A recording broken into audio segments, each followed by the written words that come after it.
open session or this regular meeting agenda to order Yeah, okay. at 5:34 p.m. Calling this to order, roll call. Ms. Honorable Clerk. Mayor Raúl Ureña, Here. Mayor Pro Tem Gloria Romo, Present via... Oh, perfect. Councilmember Camilo Garcia, Here. Councilmember Gilberto Manzanares, Here.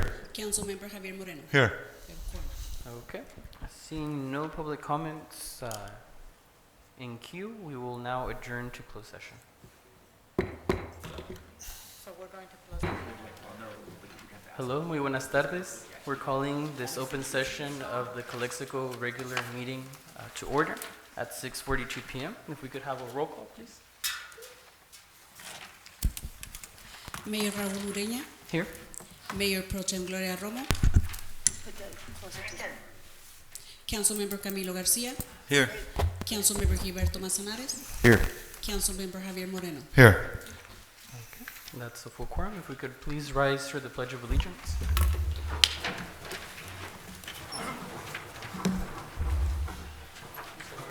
Oh, okay. Ready to begin. I pledge allegiance To the flag of the United States of America and to the republic for which it stands, one nation, under God, indivisible, with liberty and justice for all. City of Calexico Mission Statement. Provide effective and efficient services in a courteous and respectful manner to improve the quality of life for all. Viva Calexico. Invocation? Okay, thank you. Almighty God, in the spirit of love, in the spirit of community, and in the spirit of service and justice, I ask for your blessings tonight. I ask you to give us grace to come with the best possible solutions for the citizens of Calexico and the community in which we live and serve. Amen.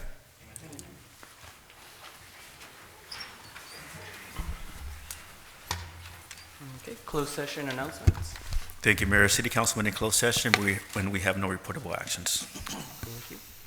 Moving on to the approval of the agenda, I would respectfully request this council consider a motion to table item number 17 due to lack of some financial figures that would complete the options. As for the action agenda, you need to approve the consent agenda. We're at the approval of the agenda. Second, okay. Discussion? Of course. I'm not in favor for that. I think we've been months and months in the making of this. I believe the citizens have spoken on this. We're waiting for that Rockwood Avenue to be open, particularly the business community. I myself have walked downtown and spoke to many of the business owners, and they're eagerly waiting, especially the Christmas season, to do this right now. We totally disservice to the community. For that said, I'm opposing to that. Okay. And Further discussion? I agree. Also, we were supposed to have this item actually 2 weeks ago. So I think there was plenty of time to do due diligence. So again, I will oppose to that also. Okay. And before that, after we're done, I have also a comment on before approving the agenda. Okay. The only thing I will say is the reason I'm making a motion to table item number 17 is because we are waiting on some figures, some final financial figures from what's left over of the Essential Workers Program, and that will help us, and it's very necessary to make a decision to open or to close Rockwood. I think for that reason, we should table it and just wait one more meeting to make that decision. Can I add something respectfully, Mayor? Sure. Thank you. The only figures I'm interested in, the figures that say to me that the business downtown are struggling. Thank you. Okay. Any further? I think we should, I kind of concur with what Moreno said. I would like that information, though, to be available for the people as a backup document as well, so that they can also see the impact that it has, which is currently not on the agenda today. So with that being said, as long as that information is all available by next meeting, I would still stand by my second with the motion. Okay. Roll call. You didn't get a second. Was there a second? Mr. Manzanares. There was no second. No. I second. Well, who made a motion? Okay. To approve tabling item 17 for next meeting. Mayor Raúl Ureña, Yes? Mayor Pro Tem Gloria Romo, Yes. Councilmember Camilo Garcia, No. Councilmember Gilberto Manzanares. Yes. Councilmember Javier Moreno. No, Motion passes. thank you. Passes 3-2. And then, too, Mayor, we also have an item, we're requesting the added an urgency item, is appointment by Councilmember Garcia to the Community Service Commission, item that came to the attention of the city after the posting of the agenda. Is there a motion to include the late item? You have a copy of the item? Yep, It it's was the same. after the posting. Correct. And while at it, also want to, well, let's take that action. Let's look at that item first, and then I have another. So move. So moved. Your- Second. There's a second. We'll take a roll call vote due to the telecommunication participation of Ms. Romo. Mayor Raul Ureña. Yes? Mayor Pro Tem Gloria Romo. Yes. Councilmember Camilo Garcia. Yes. Councilmember Gilberto Manzanares. Yes. Councilmember Javier Moreno. Yes, Okay. And then the last item for correction for the record is for item number 8 on the consent, approve an employment agreement between City of Calexico and Guillermo Cias as Public Works Director. In the agreement that's attached to the staff report, it does correctly identify under section 3A the salary step, which is step 3, and that is correct. However, the number that's included in the contract is incorrect. The correct number should be $10,519, and that is the correct number. Okay. And do we need a formal motion? Correct. As part of the approval of the agenda as has been modified. It's just a correction. It's a correction. It's a The correction. step is correct, it's just the number is incorrect. It's incorrect. There's a scripter's error typo. Yes. Okay. okay, so move. Second. Second. Roll call vote to adopt this correction. Mayor Raul Ureña. Yes? Mayor Pro Tem Gloria Romo. Yes. Councilmember Camilo Garcia. Yes. Councilmember Gilberto Manzanares. Yes. Councilmember Javier Moreno. Yes, Motion passes unanimously. Presentation. I do have a comment. I had come for before, the approval of the agenda. before the approval of the Of agenda. course. Go ahead. So I want a answer, before approving the agenda. I want to know who made the decision or how we arrived to not allowing comments unless people were present, right? Just 2 weeks ago, that item was still there, that component was still there, that section B of that agenda. So I just want to know who made the decision. And moving forward, I would like to see that comes to council for consideration, because when this type of decisions are made on behalf of the council. And just to set the record straight, I wasn't aware of that. So I want to make sure that I have input and no one else is deciding for me. At least this is very crucial, points that, this should be open to the public. So I just want an answer as to who made the decision. Mr. Campos, should we answer that now or in the city manager's report? Whatever makes sense. Adelante. can I add to that? Is that okay? Sure. It's on Can the I, approval of the Mayor, agenda. can I do that? Of course. Thank you. So I too, in the same sentiment with Mr. Garcia, and when I see reports and communication that says the city council, I always question as a whole or as individual. For me, it's also, I'm included, sometimes I'm included on communications that I'm not aware of. So I will also have clarification on that. When they mention the word city council, I'm also included, and I shouldn't be included. So I need also clarification on that. So based on that also. Ms. Colio, would you like to clarify at this moment? I just want clarification. Are you referring to the Zoom meeting? I'm referring to the ability of people to comment, Right. because if they want to comment, they need to be present. And before it used to be that they could email, there was an email address, city clerk at, calexico.ca.gov, and also a fax number that was deleted. If you need to make comments, you need to be here in person. So again, that was deleted. And I want to know how that decision was Yes. made, who made it, and why. So there was a request from city council members that we were having a lot of issues with the Zoom meeting, and because we don't have the right equipment, it's very difficult for us to hear whoever is on the Zoom meeting. So I decided, I'm gonna take that hit. I decided to hold that on the Zoom meeting based on the comments from city council members that it's very hard to follow a meeting. However, I will do agree that the comments can be sent to the city clerk. That was an oversight. It should be language over there that allows the individuals to submit written comments, and we're gonna make sure to add it. But the Zoom meeting will be available when we redo the whole system, because right now it's a real struggle to the point that we now doing conference calls using phones because it's almost impossible to listen to the meeting. The other people that are on the other side, and it was addressed also by the attorneys, every time that they were in a conference call, they cannot hear us. It's very difficult to make comments and to make recommendations when the Zoom meeting is not working. That's the reason it was removed. It is a temporary issue. When we get the system back, we're going to bring it back. And we're going to make sure that the comments, that language that was removed by mistake, it gets back to the system. The one item, so two talking about two items. Zoom meeting is not a mistake. The other item in which the city clerk has to allow individuals to submit comments by email, that was an oversight, yes. Okay, so I just want to make sure You that, can bring it to council for the whole package. I think it's appropriate to bring it to. yes. That's and fine. That's what I would like to see. Yes. Things like that would history, and Okay. restricting the ability for people to comment, that should be considered by council. Okay. Okay.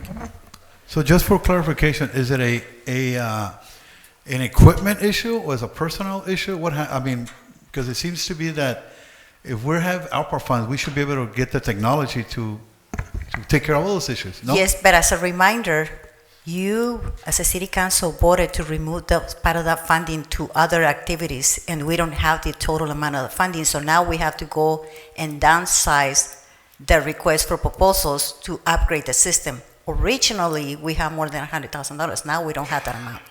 So when you take actions, just look into the big picture, because then you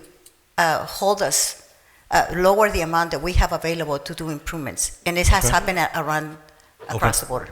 We can go into detail when we get to the financial report. On that topic. Moving on to public comments and public appearances. Thank you, Mayor. Thank you, Mr. Moreno. Starting with Ms. Rebecca Lemon.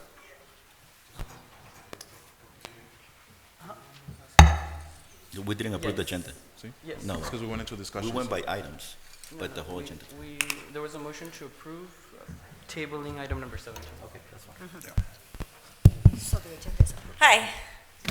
I'm smiling because you can hear that some things aren't going right, and it's been proven. That's funny that you say the council voted for some certain things when you know it was 3-2, no matter what anybody else said. I don't want to care about that.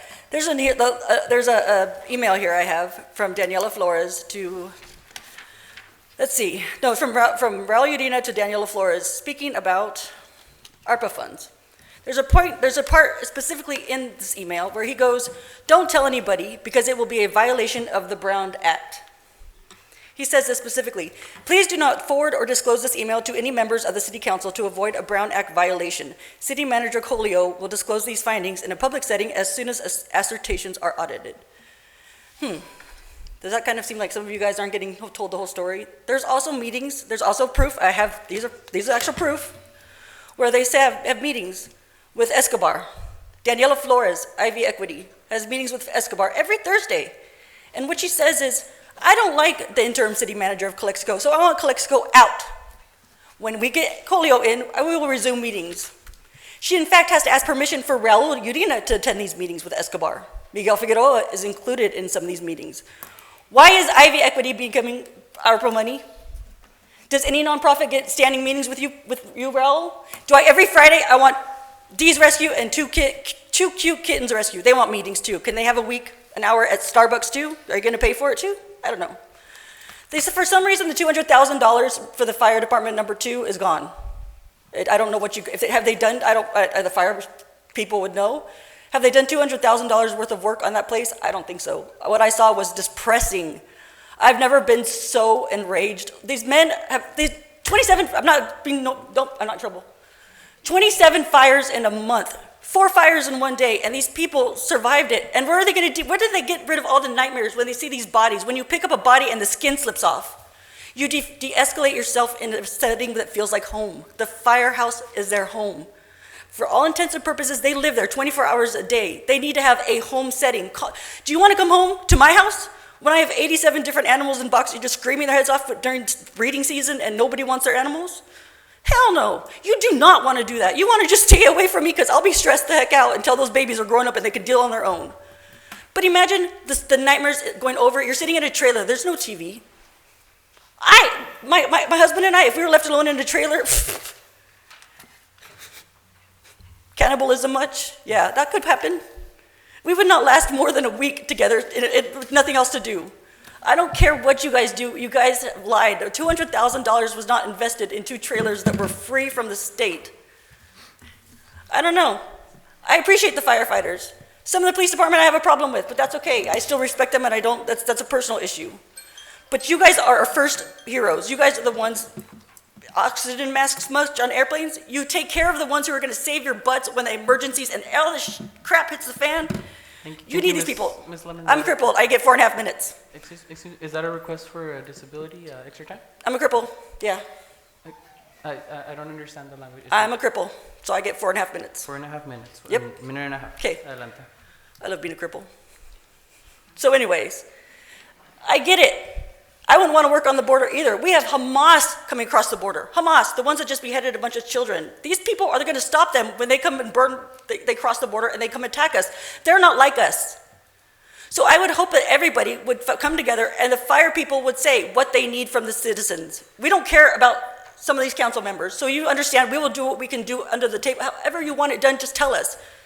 Please don't cannibalize each other because you guys get tired of each other, because I swear I could not do that. I don't know how you guys have this mentality, and you guys are overworked, I don't know how much you're paid. I say underpaid just because you guys deserve a lot more. Everybody does that here, saves us.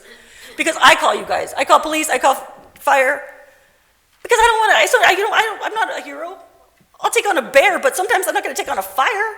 And I don't want to pick up a body with skin slipping off of it, and I don't want to pick up a dead floater in the thing, in the canal. So I appreciate you guys doing that for me. Now, I don't have to get the nightmares. So what do you guys need? Tell me. Email me. You guys know apparently I'm one of the top ranters and ravers on the Rants and Raves page. Whatever. I was in jail for a while. But yeah, that's fine. Contact me and let me know what I can do for you guys. Seriously. I won't tell them anything. Trust me. Thank you. Thank you, Ms. Lemon.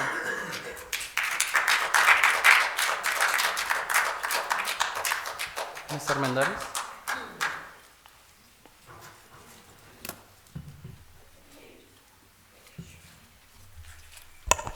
Good evening, Hortensia Armendariz, resident of Calexico for the last 50 years, council, and also a proud supporter of our first responders and our community at large. Council, the last thing that I wanted to do today is to come and address you.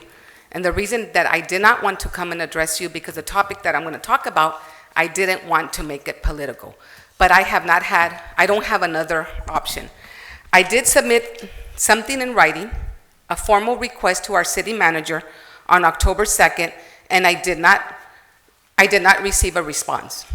I submitted another written request for a follow-up on October 18th, no response. To this day, no response. And that's why I am here. And Mrs. Colio, I was wishing that you would have responded to this, because I didn't want this to make this topic political. And as you know, it's already political. What I am hoping from our city council, from all 5 of you, is for your support, for you to give a directive to our city manager to hold a town hall meeting on the west side of town regarding our fire department. I'm hoping that this meeting takes place with our firefighters.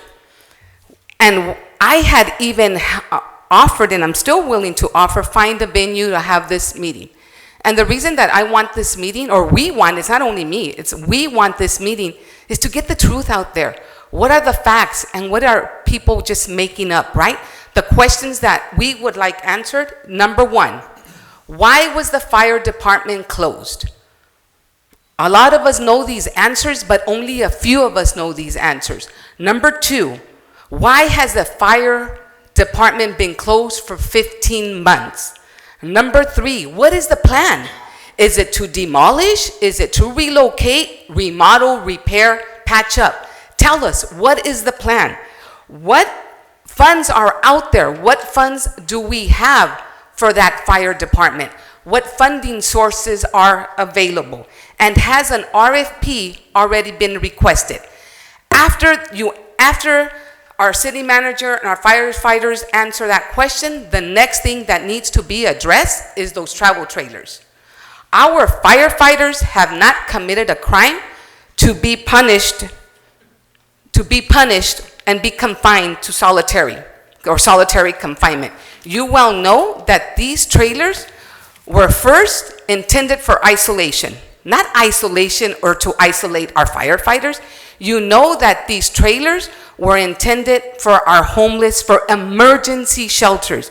I really hope that all 5 of you go out and see those trailers. I requested, I didn't go hiding, and I'm telling you publicly, I requested, can I see those trailers?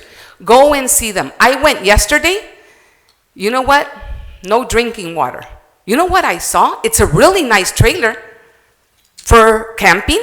Our firefighters are not Boy Scouts. It's a really nice trailer to go out and have a mini vacation. They're not vacationing out there. So thank you, Raul. One more thing, please. I was so shocked. The only thing I really saw there was toilet paper. No drinking water, no foods, no food in the refrigerator, no pots or pans or plates, nothing of that, no soap. If they come back from a fire and they want to go shower, there was nothing in there. Please, you know what? I heard there's some extra money that you're thinking about Rockwood. If you're going to keep them out there, start thinking of a double wide trailer where they have space. We need to take care of their social emotional well-being too. And I really urge our community to stand together. Let's support and ignite hope in our firefighters and to the community of Calexico.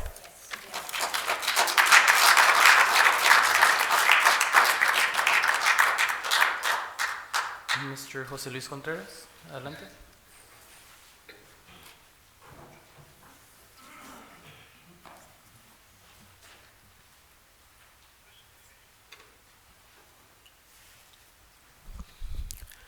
Buenas tardes aquí al Cabildo, a toda la gente en general. Yo soy José Contreras, soy el organizador del Festival para la Raza y quiero pedirle aquí al pueblo de Calexico, a toda la gente que está aquí unida y los que nos están viendo por la red, los estoy haciendo la invitación para que se unan y podemos hacer algo bueno para la comunidad. Creo que este tipo de eventos beneficia mucho a la gente porque es un día por mes que van a tener trabajo más de 100 personas. Aparte es una distracción para Calexico. Les pido la unidad a toda la gente que se una y nos apoye en Festival para la Raza este 5 de noviembre, el domingo. Y pues gracias por oírnos a todos. Gracias. Thank you. Mr. Pesqueira, Oscar.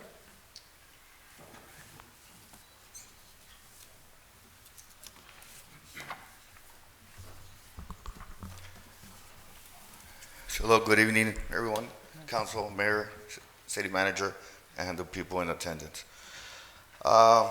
First of all, I'd like to thank for those who went at Monday night's grand opening. It was way overdue. I think we all agree on that. There were some people that at the end of it and later on the following day, they reached out. They had some questions, and their questions were, did the funds to build Station 1, did it also purchase your breathing apparatus, your fire turnouts, and the trailers at Station 2? And for a second I thought, well, why would you ask me that? And they said, well, your city manager said it all at that one night. I said, no, there were different funds at different times. So their question, well, so why there? I couldn't answer that. So for those who still have that doubt or concern, that's what happened. Now, to me personally, it was a fire department event. Yes, it was a grand opening. Why wasn't a fire chief given the opportunity to say a few words, either Chief Avila or our chief here today? I didn't see that. I really wanted someone to speak.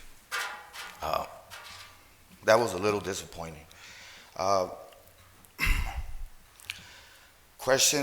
the question again came up with the travel trailers. Did it fund the travel trailers? So with that said, the travel trailers I approved with one more director. This was months ago, 10, 11 months ago, when it was presented to us in a way that Public Works was around, contractors were around saying this is what needs to be. So we had that painting on the wall saying this shouldn't take that long. So let's go ahead and do it, because there was a double wide in the picture. We couldn't do it at the time. Once they tried to get it, it was too late, so on and so forth. 15 months later, the station hasn't been touched. So now the concern is, how long are we going to stage there? That's the main concern. Yes, some of our guys have a few questions and they don't really like it, but we will make it work. I give you that. Not just for us, for all of us. We will make it work, but the concern is for how long. How long? Now, like I said, I'll say it, but this was 15 months ago. In those travel trailers and at the new fire station, we have fire engines, right? It's obvious, but they're very old. What is the plan for that? What planning do we have for that? Because if it's any type of planning that's going on for Station 2 repairs, Lord help us. We have one certified diesel mechanic who is willing to work with us. He's still willing to work with us. He hasn't gotten paid some invoices. Last year, we had Chief Favila on that end. He turned in some late ones, and we blame him for it. Who do we blame now? Or should we wait that long? We can't. What's the plan? What do we do? I'm here. I can give out ideas and suggest. I'm not just here to complain or point fingers. I do have ideas. We all have ideas. Will they work? We don't know. But we have to get the ball rolling at some point. So please consider, reconsider, ask some strong questions to get some solid answers. Thank you for your time. Good night.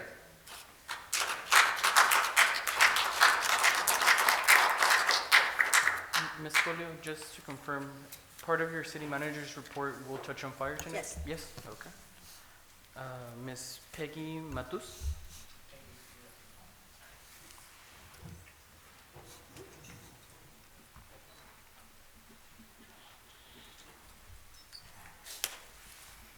Hi, I'm Peggy Matus, local resident. I understand what you said about the Zoom, that it's not available. So when Romo, when she's out of the country, how is she communicating with us? She's on a conference call on the phone. On the phone? Yes, she's on the phone because Okay. we couldn't make available the Zoom. We struggled to meet with the phones. Okay. And another question, why do we still have to be searched coming in? I mean, that was a while back that you said you were threatened or whatever it was, and we're still going through the same thing. How long is this going to be going on? I will refer that one into my report. Okay. We're not allowed to answer questions at this time, but they'll be deferred to the report. Okay, thank you. Thank you. Ms. Rosie Rison?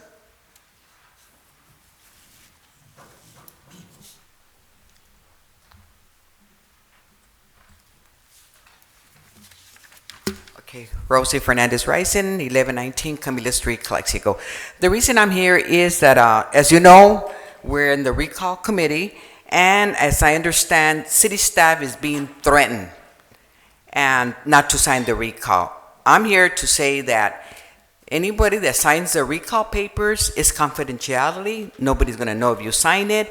So it's sad to hear that administration and are threatened our city staff to sign.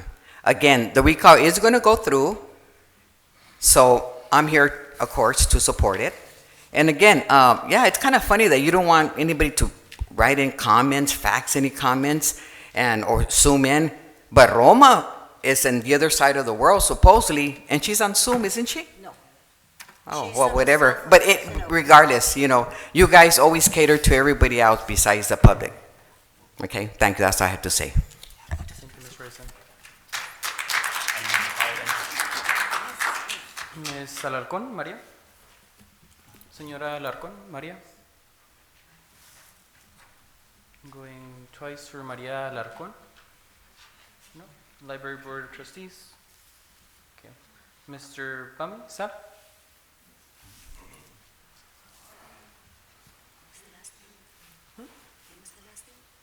Alarcón. Good evening. Good evening. My name is Sal Pume. I was actually here to talk about, I drove 2.5 hours to speak on item number 17 that was just tabled, unfortunately. Sal Pume, I'm the owner of the 7-Eleven in downtown Calexico, 113 Rockwood Avenue. I'm going to read a statement that I wrote. I emailed everybody here on October 4th. Only one person responded. Thank you, Mr. Moreno. Okay, I'm the owner of the downtown Calexico 7-Eleven. I opened this store on December 16th, 2010. And it's been more than a decade now since we've opened doors. I know that hundreds of Border Patrol agents and customs agents, along with our daily loyal customers, appreciate having a location so close and convenient to be able to purchase from. I want to express my concerns regarding the street closure. I have a 24-hour, 7-day-a-week business that never closes. I have more challenges than the typical business, just because I'm open 24/7. The closure has affected and impacted my business negatively. There's no longer a free flow of traffic down Rockwood. The closure puts my staff and 24-hour customers in harm's way due to safety concerns in the event of a robbery or crime at the store, or if someone needs medical attention. Law and medical services no longer have a clear path to get to my business as the street is blocked off. As you know, every second counts for these emergency scenarios. The closure has affected my sales negatively as there is less parking spaces, no parking directly in front of my store. When we had the 15-minute parkings prior to the closure, that worked really well for myself, Jack in the Box as well, and for the customers. My vendors and service technicians no longer service my establishment regularly because they can't haul their heavy equipment on foot and most times skip my store. My doors are falling apart because they don't want to come and service it because they can't get their trucks or service vehicles on site to be able to service my store. The Greyhound in the rear also has been purchased, and there's very limited access in the rear, causing a log jam for law enforcement, first responders, medical personnel, vendors, deliveries, once again service techs. I asked the mayor and city council members to do the right thing here and open this street up again. It was great that the city tried to take steps to try to do something different, but we have to recognize, looking back at this, that it was a mistake. I urge the city to take action for my business to continue to thrive in downtown, that the street be opened and city turn their focus to maintaining the cleanliness standards on the exterior of downtown so that way we can attract more businesses, create more jobs and tax dollars for the city. In closing, I would like to add, I have a huge amount of respect and appreciation for our police officers and the work they do. I need more support and communication from them on the challenges we face with theft, averaging over $100 a day. Threats to my staff from people who come in that are under the influence of drugs on a daily basis. My staff are getting things thrown at them. They don't feel safe in the store. If we don't act now and we don't act fast, our beloved Calexico and downtown may start sounding more like Gotham, with the new Joker popping up every day, which it seems like it has been. Thank you.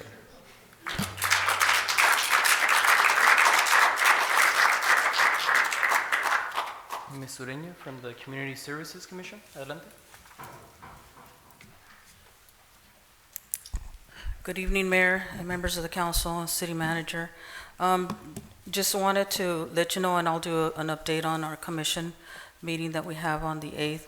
But I just wanted to find out that on September 13th, Mayor Ureña, you stated that the city had applied for $5 million to help with the Heber Park project, and that is one of the items that's going to be on our agenda for next week. Just wanted to know what is the status with that. We'll defer to City Manager, her report upcoming. I believe it is a part of your report, Heber Park? Yes, okay. All right. Well, and also just to let you know, we have a full agenda for November 8th regarding quite a few items that have been expressed by the members of our community and also by this council. And one of them, again, is Heber Park. Again, Mr. Jose talked about the farmers market that'll be held this weekend, and that'll be held over at Adrian Cordova Park. I don't think he mentioned where he's gonna have it. Saying that, I just want to say that he has followed all the protocol and getting all his permits and licenses and all that. So I have a concern with people selling produce without maybe an environmental permit from the county. The city can get sued if someone comes down with Salamana or something, and people are just purchasing this stuff off the street. Just a concern, citizen. Thank you. Thank you, Ms. Ureña. Okay. That does conclude the public comment section. Ms. Scolio, City Manager's report.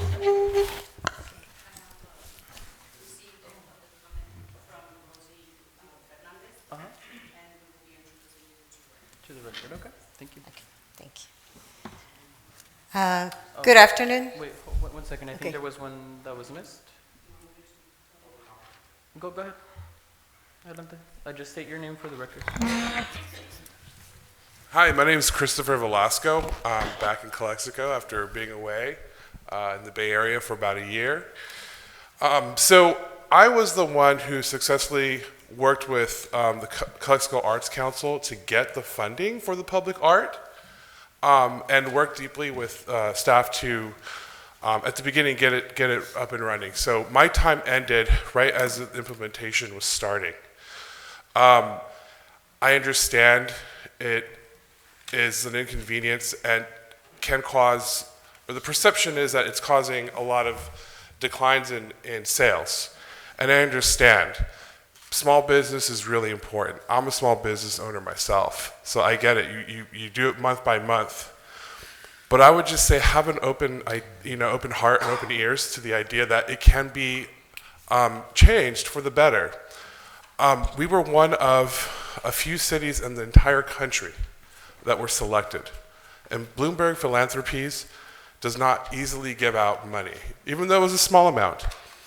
What I would say is I'm here, I'm back in Calexico, I'm here to offer the city my help, pro bono, I'll donate my time, to come up with a solution that works both for small businesses, opens up vendor opportunities, and really activates the space.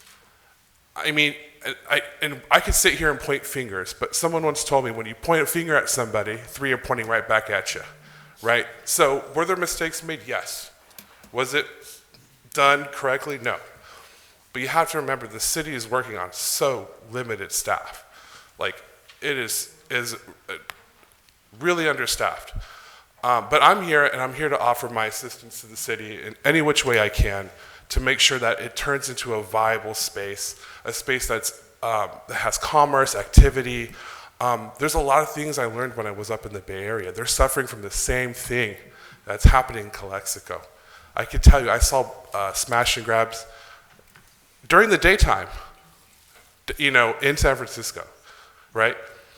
But they're also reactivating certain spaces. There's parts that you don't see on the news, public events that are bringing the city back to life. The neighborhoods are thriving, right? The downtown is starting to thrive again with little events. So I think before we just say cancel it all, turn it back into a street, let's really take a look at it and really look at other examples of places that have done it right and how we can tailor it for Calexico, because we're a very unique city. That's one of the reasons why we were selected by Bloomberg Philanthropies. We're the only city in California to get selected. So I would just say, I'm here to help community, small business owners. Third generation Calexican. My grandfather and grandma came here like right when this town was barely started. And I'm here, I love the city, so any which way I can help. Thank you, Mr. Velasco. All right. Ready. Moving on to city manager's report. Okay, thank you. Good afternoon. To Ms. Hortensia, I want to apologize for not responding to your email. First of all, it was not my intention. I actually consulted with the mayor about a potential date, but we were overwhelmed by the number of events that we're having, and no excuse. I owe you an apology for that. Your questions are valid questions. Whoever has been in these meetings have realized that all these questions have been answered throughout time, throughout the year, a year and 3 months that I have been with the city. We're just going to recap all that information from different meetings, and I'm going to point it out in each meeting where I mention the issues. Yes, I understand, and I get your point, right? Number two, where were you, all of you that are complaining about the travel trailers? Where were you when the fire department, the firefighters were living in those quarters for 5 years on mold? Where were you? No one was here to defend the fire department. City managers were advised that that building has mold. When I arrived to the city, I'm the kind of city manager that will go to each one of those facilities. I went to the shop, I went to the airport, to the recreation facilities, to the fire stations, to the water plant, to the wastewater treatment plant. I did it, Mr. Moreno actually was the one who gave me a whole tour one day and the following week. And he showed me all the facilities and the issues. And the one thing that we saw is mold. And when I saw that, I asked the chief of police, the fire chief, we need to remove those individuals from that location because this is an unhealthy place to be. I would not like to be here, and I don't think it's fair for them to be there. That's an OSHA finding. And the same fire chief, when we came to the city council to request approval for a temporary facility, a mobile home, he mentioned in public meeting, you can go back to the recording, and he said that for 5 years, those individuals were exposed to mold. He said it, I didn't, but he said it in public. And so I have a due diligence to remove those individuals for a facility that is not safe for them. That's number one. Number two, a mobile home was contemplated. We made the request, the chief assigned someone to get us a quote.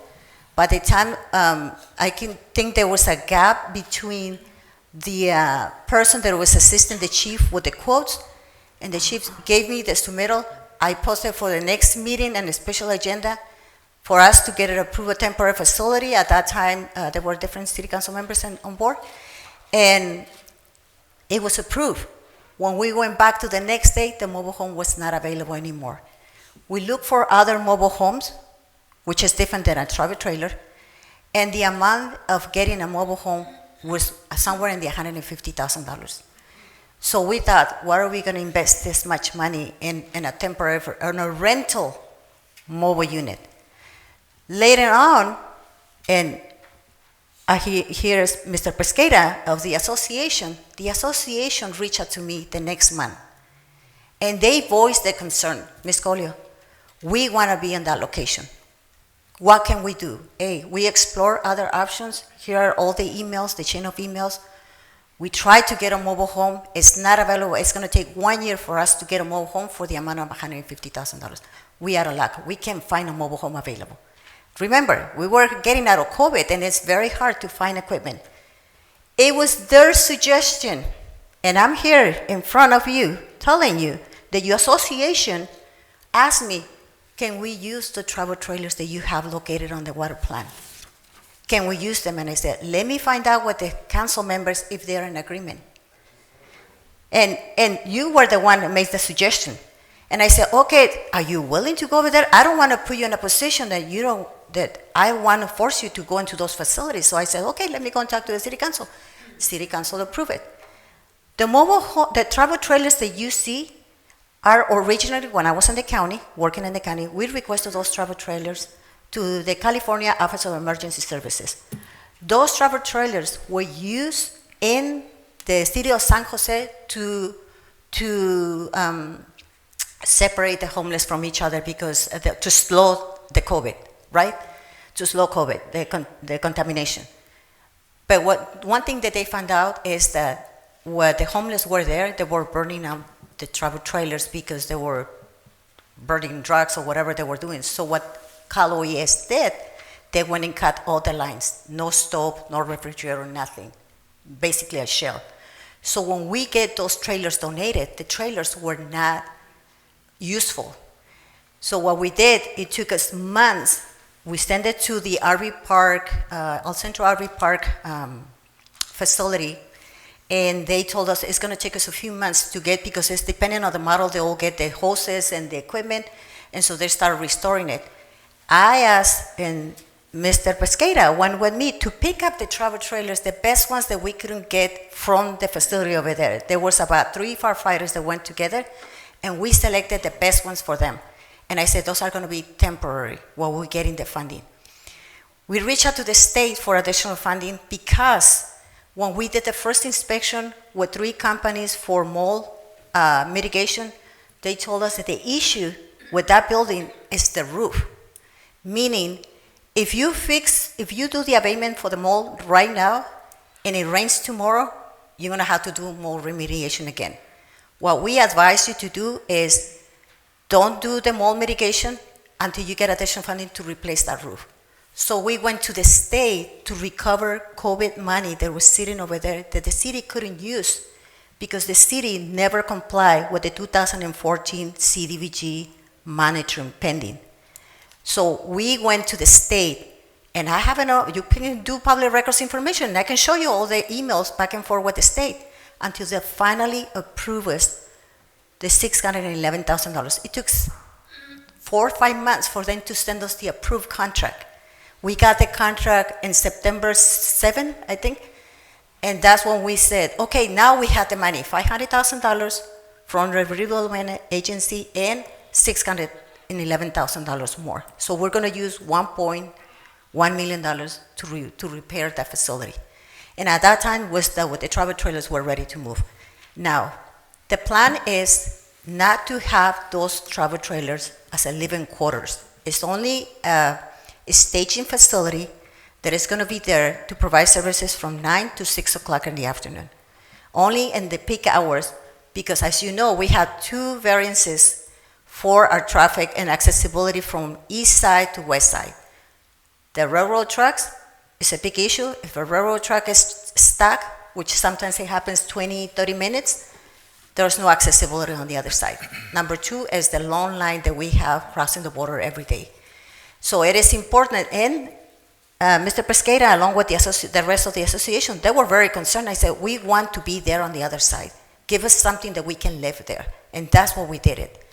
It's a coordinated effort between the 2 agencies. It's not something that I came out with an idea. I would think that I would be bright enough to have that idea, but they actually were the one that came to me and asked me for that option. And like I said, it was approved by the city council. So that's number 1. But we can go to the council, to the town meeting and explain all that situation, and I can show the chain of emails and everything that I have documented, because I like to document information, because a lot can be said, but if you have no documentation, it never happens. So I have that documentation. Number 2, the closure of the facility number 2, like I said, it was due to mold and to protect the firefighters. And I hope that they understand that our priority is to keep our staff safe, and that was the reason why it was that decision. It was a decision made in coordination with the fire chief, and we both agree that it was the best for the firefighters to protect them. Now, regarding the all invoices, you mentioned that the chief has to be over here and present for the 2 invoices. Did you know that those invoices were delayed 2 years? They were actually from the 2021, and then we needed to pay it 2 years later. So the actual books were closed at that time, and we had to pay. When you close books, you have to use your current budget, and it's going to have an impact. So now if you schedule for this year $100,000 and you have to pay invoices from the last year, then you have less funding this year. That's what is important for me to bring it to the city council so they can approve it. And they approve it from the ARPA money. They approve it from outside of your budget so it doesn't get affected. Now, the invoices that you're saying that were delayed, we only delayed 2 months, and the reason why is because Ms. Fonseca is going to make a presentation. We closed the books for the last year, and we have funds left that we can pay those invoices that are pending, and additional invoices that are pending, so it doesn't affect your budget. The last thing that we want is if you have an allocated budget of $100,000, that you get impacted for additional invoices that were not part of your budget. We want to inject additional funding to your budget, so that way we bringing it to the city council today for approval. That's the other issue. Heber Park. Heber Park, we have $8 million for the Heber Park. That funding was secured maybe like 3 years ago, and they did the engineering designs. Right before I came, I think in 2022, it was presented to the city council that the bid came out higher, or the costs were higher than the projected ones. The designs are completed, and now we decided to submit an application. Unfortunately, we didn't get the additional $5 million. And today we had a meeting with Assemblyman Eduardo Garcia, and I said, look, we might have to downsize the building that was originally approved, and so that we can make it fit into the $8 million and get something, at least a portion or a portion of the project, the entire project. So that we had to pay additional funding to the engineer that designed the original building to downsize the building and to make it fit into $8 million so that we can have something and we don't lose the funding. We were hoping to have additional $5 million. We couldn't get the funding. It was a highly competitive grant. So that's coming in the next meetings. The Zoom meetings. The Zoom meeting is not available. We receive a lot of complaints about not being able to hear it from other attorneys, from commissions, from members of the community. So what we did, Ms. Romo, is, if you want to show the phone, Ms. Romo is actually in a phone because we couldn't make work the Zoom meeting today.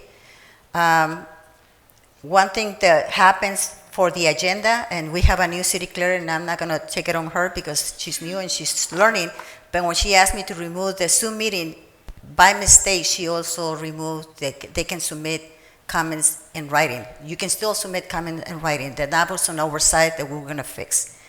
Hopefully we can have a system in the upcoming meetings that we can we have to redo the whole system. Some of these microphones, they don't even work. So we want to make sure that we bring that. But remember, you as a city council member, whether it's a 3-2 vote or 4-1 vote, it doesn't matter. At the end of the day, my job is to follow the direction of the city council for the majority of the votes. And the majority of the votes was to take money away from us to redo the system. And something that we need to bring more funding so that we can redo the system. In terms of the research outside of the facility, that is for everybody's safety. We have some behaviors that are not allowed. I receive calls from the community, not even from the staff. The staff has been addressing the issue that they don't feel comfortable how the meetings are going. Violent, yelling, screaming. I'm not taking sides. I'm just hearing the staff. My job as a city manager is also to take care of the staff. And if they don't feel safe, they have the right as an employees to work in a safety environment, and we're not providing that. And safety means if we have to search those bags, let's do it. Why is the complaint with the city? The county has the same issue. The county is reviewing the purses as you get into the building. So why is the problem with the city of Calexico? Why Calexico has to be different? We implementing the same rules, trying to implement the same rules that other cities are taking, the steps that we're taking. And like I said, community members have complained about not feeling safe. And so we're responding to that feeling because it's our responsibility It is my responsibility, and I take my responsibility very seriously. Unless I forgot something else, I don't remember having any other pending item.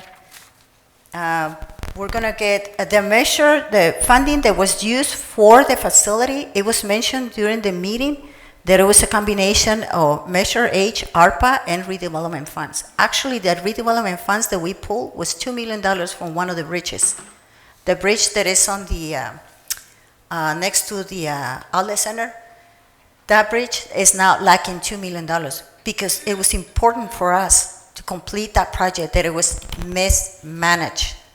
And I'm saying this again, mismanaged with so many change orders that Mr. Garcia always addressed. I had concerns about those change orders, and staff keep coming in saying, oh, we have contingency funds. There were never contingency funds. That project was approved with not enough funding.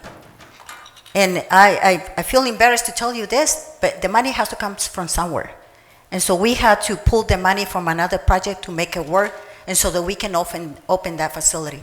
It's been a struggle, but people don't see it because you're frustrated, and I get it.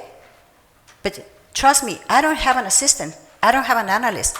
I only have one secretary. And I applaud my staff, to be honest, because every day they're working on and beyond, and items that they don't even belong to them.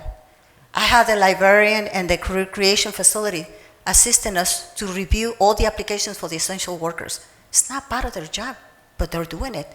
I have Ms. Falomir jumping hoods and going to travel trailers and doing all the stuff that we don't have time to do. Ms. Fonseca, she does payroll, but she also does the finances. It is hard. We don't have the staff. And I apologize if I'm not getting back to you sooner. I'm really trying. Last night I left like 9:30. Some days I just get tired, and I just want to go home like all of you go home. I also deserve to rest sometimes. Thank you. And again, Ms. Hortensia, apologize for not returning your email. We'll get together, and I'm going to make a presentation. We can chat about it, and then we can find a location. Thank you. Thank you, Ms. Gojo, for that excellent report. Moving on to commissioner reports. Is there any additional commissioner reports at this moment? Yes, sir. From which commission? BID. Adelante. Good evening, honorable members of the council. My name is Robert Gronich, and I'm representing the Business Improvement District of Calexico. The first thing I'd like to mention is that we are in favor of removing the promenade as soon as possible. Okay? So let me repeat that. The Business Improvement District is in favor of removing that promenade.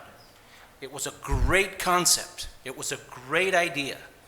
I think a lot of us remember the night where the Calexico marching band was out there and the tree was out there, and it was a great moment. It was bad timing. It was not done correctly. So many other things need to happen in downtown Calexico in order for that promenade to work. It needs to be removed. Mr. Gronich, apology to interject, but I don't think that's the jurisdiction of the Business Improvement District. It's to the Business Improvement District, as I understand it, is a mechanism to collect fees and to expend fees. It's a district that allocates and expends funds. Is that not correct? Let me share my perspective on what the Not your improvement perspective. districts. What is the description of the bid? What is the purpose of the bid? To market, to promote, okay, Of course. to improve the business down Okay. in the district. Go ahead. Levying fees and collecting fees is obviously a way to support that effort. So I would like to say thank you for leading me into that next point. We don't want to levy any fees yet. Okay? So let me make that clear. We're not going to ask any business to pay into the Business Improvement District until the Business Improvement District has a viable working plan. Okay? So I want to make that very clear to all the business owners. We're not going to ask you for money until we have a plan for the improvement of the district. Okay? Number two, I'm the vice chair She is the chairperson, and Louis Wong is one more person on the committee. We need 5 to operate. Okay? Thank you for nominating me, Mr. Ureña. I appreciate it. Ms. Romo needs to nominate another member. Mr. Manzanares, we would like for Ms. Romo and for Manzanares to nominate the other 2 members so that we can get to work. We need 5 members. It's really hard to do it with 3 members. So we really would like for you guys to nominate those 2 other members so that we can get to work. Okay? We want to request our next regular meeting. In order to do that, we need you guys to nominate the next members of this committee so that we can work. Okay? Again, thank you for nominating me. Please do not disband the bid. We're barely getting started. And we want to improve downtown Calexico. Believe me, we really do. But if you disband it, again, why disband it? We're not asking for fees. We're not asking for fees. We're not hurting anybody. We're not asking anybody to contribute anything right now. We will, but when we have a viable working plan, and we just haven't gotten there yet, we need your support as well. Okay? Thank you, Robert. Yes, this is Blanca. I'm the chair for the bid commission. I do want to reiterate again what Robert just mentioned. The bid commission is not just for collecting fees. We're here to look at the history of what's happened in the past, look at the expenditures that have been done in the past, look for the safety of the community in downtown, and also look for how downtown business owners are actually doing business. And right now, that Rockwood Avenue needs to be opened. They have lost 50% of the revenue. It was a great idea. It was a great grant. It was just the wrong time and the wrong location, I'm sorry. But I think we need to all put our heads together and brainstorm and help the business owners, help the community clean up downtown. That's number 1. You have to first clean up from the bottom up until you start building. So again, Mrs. Colio, if you can please schedule a meeting for us, I'd really appreciate it. And I gave you those 7 items. No, regular meeting. A regular meeting. We had a special meeting last time. Okay. Okay, thank you. Thank you, Ms. Morales. Thank you, Mr. Grunich. Alrighty. Any other commissions present to report? Ms. Ureña? Adelante. Mayor and members of the council and city manager, Community Services Commission update. Just to let everyone know that we are having our next meeting November 8th. I invite the bid to come and visit with us as well. We have a pretty lengthy agenda because we have been doing our job. Unfortunately, November 8th will be our first regular meeting. We had a special meeting in August. Our first regular meeting will be in November 8th. So I invite you to come in and listen to a lengthy agenda item. And it includes everything that's been spoken about here regarding the cleanups, the priority of the parks, the playgrounds, the use of fields, cross-utilization of MOUs with the district, with the Vincent Memorial, the use of facilities, the swim program, recreation programs. It's very lengthy. But we're not going to be there for 2 hours. We'll be there for an hour because I like to hold my meetings within an hour period. I do hope we have some public comments. I'm going to share a board where you can actually post what your priority is so that we can start looking at possibly at the next meeting. Mayor, we talked about the park recreation master plan. Everybody knows that we need a plan to go somewhere instead of going around in circles. So what you're going to see is hopefully what your residents of Calexico want. Parks and Recreation is one of the pillars of safety for our city. First and foremost, our firefighters, our law enforcement officers, and recreation all work hand in hand to promote health and wellness, safety of our residents, and of course, a valuable community. So we have a lot of work to do, but we have to start from the beginning. And this is a great opportunity for this council to work with the commissions so that we can not look behind us, but look forward from here on in. And that's what we need to do, because if we keep going around in circles and just keep getting angry, that we're never going to go anywhere. Somebody said, point one finger, you get 10 fingers back. So let's just go forward. Thank you. Sylvania, I'd like to thank you for your proactiveness in your commission, and I really hope that if and when item number 8 is approved, the city engineer, if it is approved, that you'll be incorporating them and helping you make that master plan. That would be super wonderful. Also, just one more comment. I work in municipality as well for 45 years. I do want to mention that the city of Calexico has a very small but very passionate staff. Yes. Let's take care of them, because we keep adding more work to them, and we should really consider impacting them with additional work. I know the parade is one that the community would like to have, but it takes a lot of work. And we have enough work with our items that we have in front of us already. So look forward to seeing how we as a commission can help within the parade, and also get BID involved, because they are going to be going, I hope, through downtown, correct? So let's make it a nice parade. Thank you. Thank you, Ms. Ureña. All right, moving on to city council comments. If we can start with my right, Mr. Garcia, council member. Sure. Thank you. Oh, yes?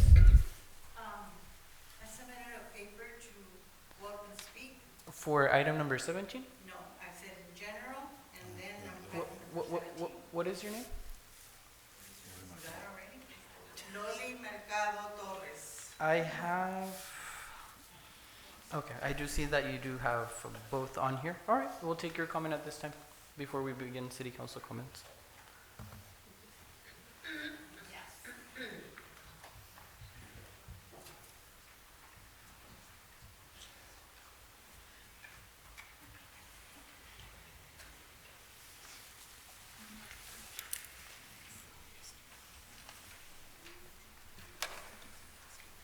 Adelante. Okay, due to the misinformation about not being able to come up and speak, I had to come in and speak personally, okay? I usually just make my comments through Zoom or emails. My name is Loli Mercado Torres, 46 Las Flores Drive. And I'm just gonna throw it out there. There's gonna be questions, and I know you're not supposed to answer. I'll start with Ms. Colio. We were very happy to see her come in. Two of my close family members even were happy to see her come in the beginning. But something's gone wrong. I don't know what. But people are resigning, they're retiring. Apparently they cannot get along with her. Or maybe she's being told by you guys what to do, and she's looking out for herself. So that's my impression of her. I just wanted her to know that there are ordinances out there. There's ordinance number 1180. And this is from way back. And I don't think I have to be researching and doing her job. But it's in regards to relating to the registration and maintenance of vacant and abandoned commercial, industrial, and residential properties. You've got burned buildings. Oh, forgot to tell you. I have a disability, several. I don't know whether you want me to tell you how many I have. Would you like Anyway. additional time? Okay. Please? So that ordinance is there. Go out there and find those absent landowners and get them to clean up our city, the business in this industries. I was a member of Ms. Ureña's commission, but due to my health, it got worse. I'm not going to be able to continue. But if we're going to be eliminated like the bid, what the hell for? I mean, we're volunteering our time. So that's something to look into. There's another ordinance that was done back in 1985, 86 by Arturo Rioseco, our mayor then. where you're supposed to be charging the farm labor contractors that come in and recruit. They're doing a business in the early morning. And I talked to you, Mayor, about that. I don't know if anything's been done, if you even have a code enforcement person or not. But they're making money by recruiting our people. And also, Ms. Colio, if you can get a water truck or something to hose down and take away the smell of the urine downtown and charge the farm labor contractors, by law, they're supposed to bring their own toilets on their buses when they come in for their personnel. Then you'll have problems with the car transportation people. Okay, so that's my part for Ms. Colio. The attorney, pues I don't know what's going on with him, pero no sé. And Mr. Ureña, you had a t-shirt on the other day at the dedication of our fire department. I am the future. Honey, you're not my future. I mean, mis respetos, but, you know, you have to, I told you about your, hairs on the chest. I appreciate it. Remember when we first met? Your advice. It seems you made it more a point to show more of them, so. If you're gonna represent me as a lady, please, I really don't care what you want to be, but anyway. Gracias. I know you're young, but you have a lot to learn, mijo, a lot to learn. And I feel sorry for your parents when people make comments, I really do, because we all have gay people in our families. And mis respetos, but I mean, I wish people wouldn't take that out of their context. Javier, I'm so disappointed in you. You're not the law enforcement young man that I met many years ago. My kids Ms. are Torres, disappointed in you. That concludes 5 minutes. Thank you. You want another disability? No, I've given you an extra 2 minutes. Okay. You may take your seat. Thank Okay. you. So Javier, I don't know Ms. which Torres, way. You may take your seat. It's been 5 minutes. Hold on, espérate. Yeah, Espérate, just one more. I've given you an extra. Manzanares, I know excuse that me. in your campaign you said that Ms. Torres. we only needed a you need to take volunteer your seat. person. Honey, Ms. ADA regulations, I've okay? I've given you an extra 2 minutes, Ms. Torres. You do need to sit down at this moment. Ms. Torres, you do need to sit down at this moment. This is really something. You need to sit down. This is really something. It's been 5 minutes. You may take your seat. You go out and patrol with a BB gun. See if you like to patrol our town. Thank you, Ms. Torres. You may take your seat.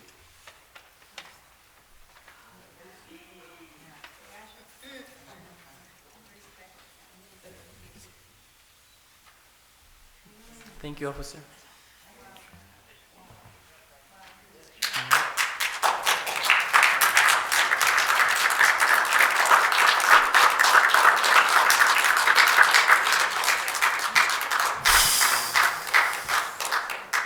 All right, starting off with city council comments, Councilmember Garcia, you may begin. Come back to me before, let me take a breather. Sure. So sounds good. someone can go. Ms.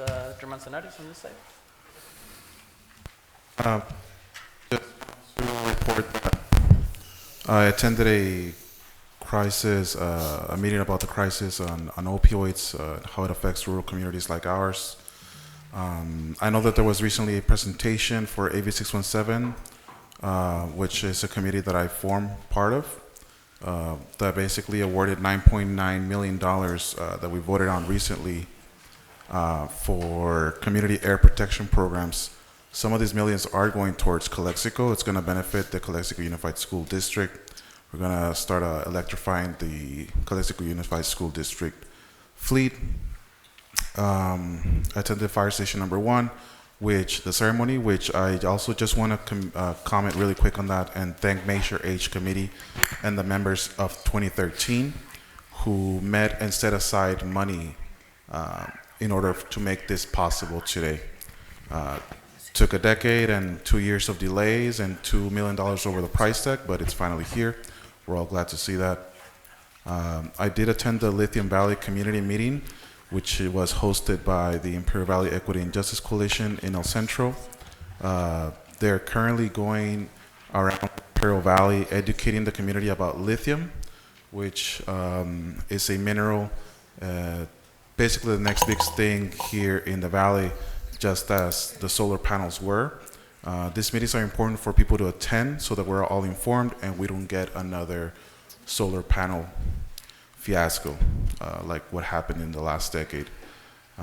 This morning I was also attending the grand opening for Cielo Grande along with Mayor Ureña and City Manager Colio and Assembly Member Garcia to celebrate the ribbon opening for 60-unit affordable housing project priced at $22 million.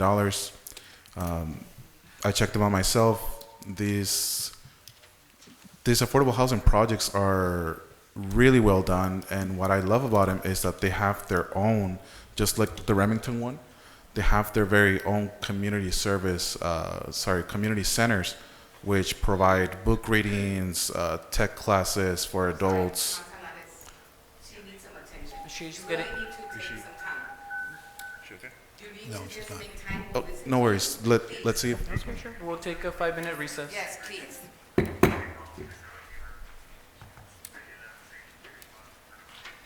Take a 5-minute recess. There's a 5-minute recess.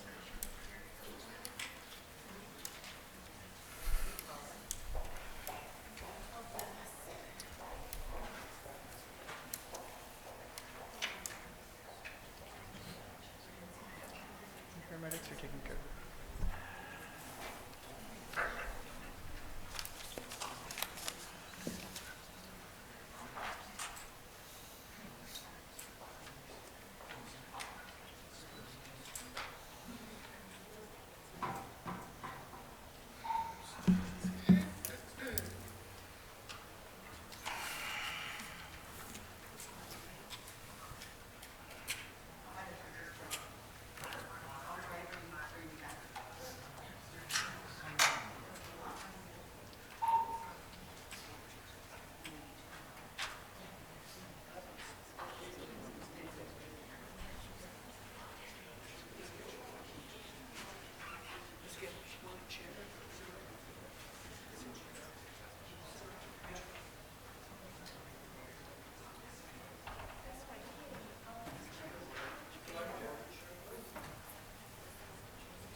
Mr. Manzanares, you may proceed. Thank you for alerting me to the situation I was reading here. I'm going to end my council comment right there. Thank you. That terminates your report, Mr. Moreno. Oh, yeah, thank you.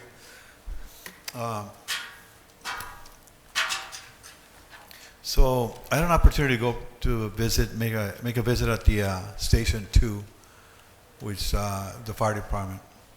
I too did see the conditions those firemen are living there, and although it is temporarily, what I'm asking tonight is, what is the plan for remodeling the fire department?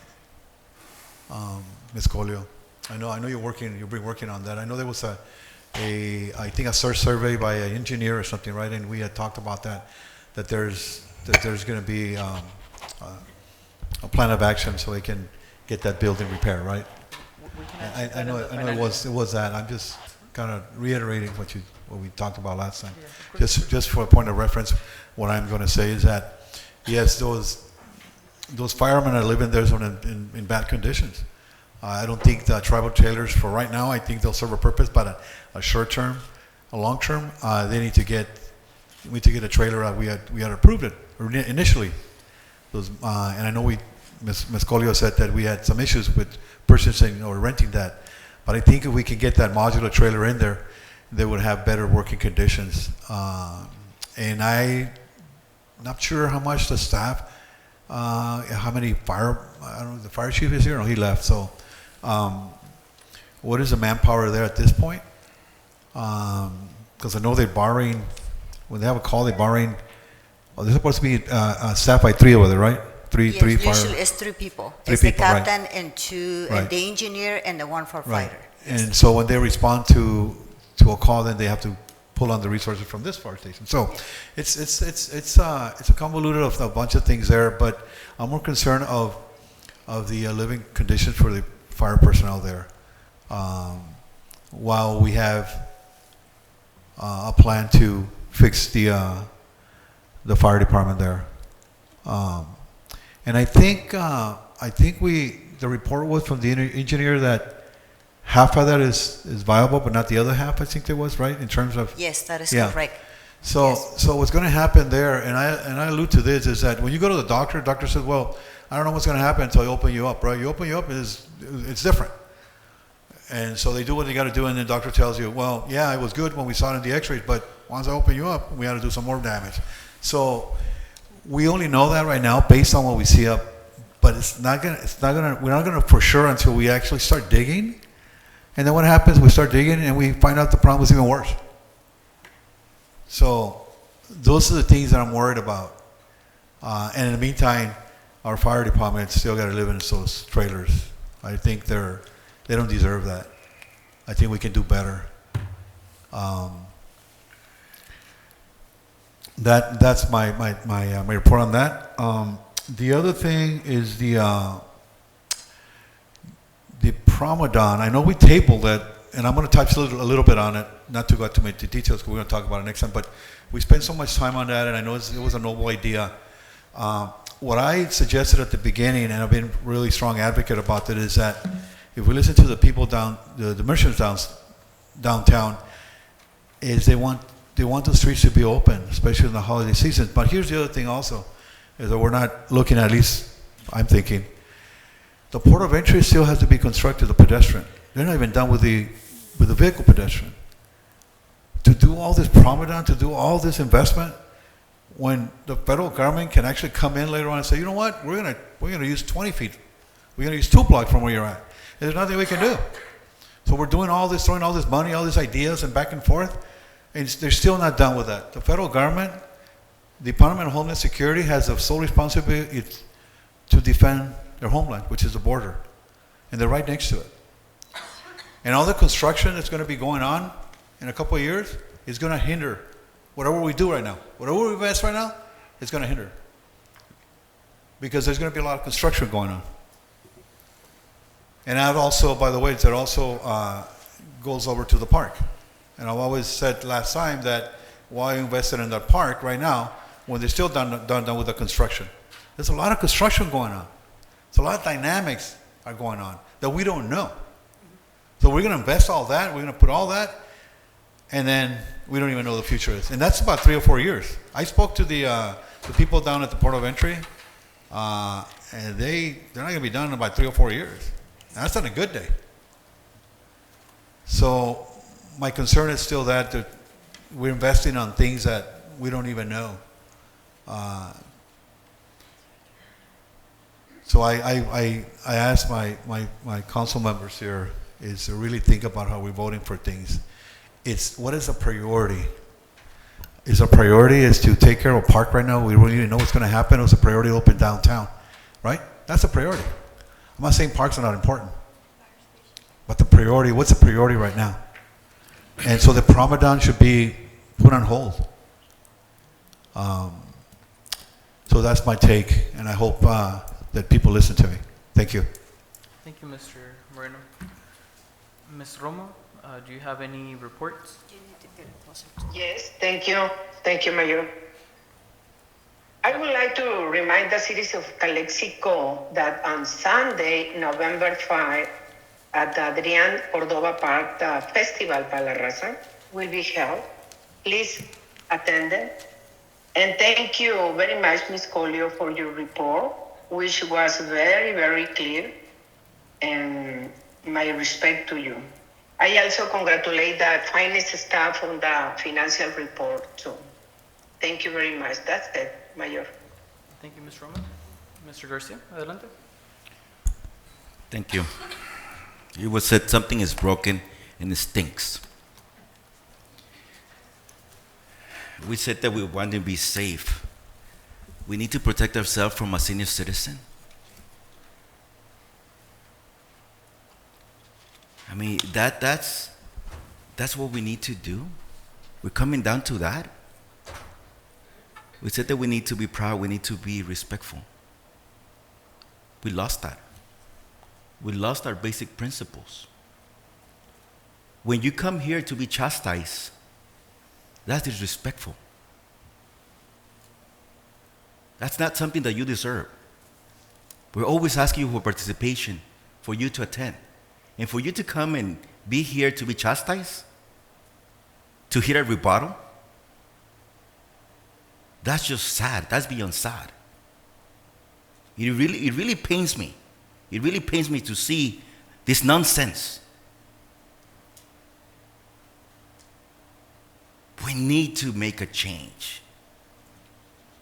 We need to stop this thing. What stinks? Let's find out. Let's get to the root of the problem. This is upsetting. This is something that is going and betraying our roots. We're sitting in a council chambers that it was named after the lady's husband.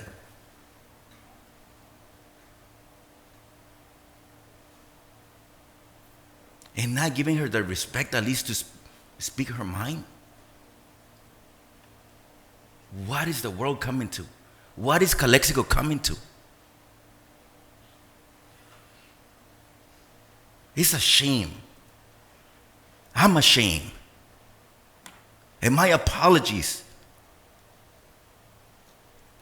I'm so upset that I can't even find something positive to say.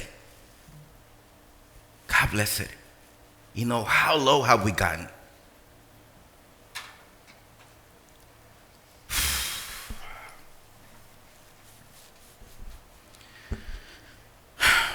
You know, I was going to mention all these things. There are positive things happening in the city also. The library, the recreation department doing activities for our kids, bringing in the community, 300 plus in each event.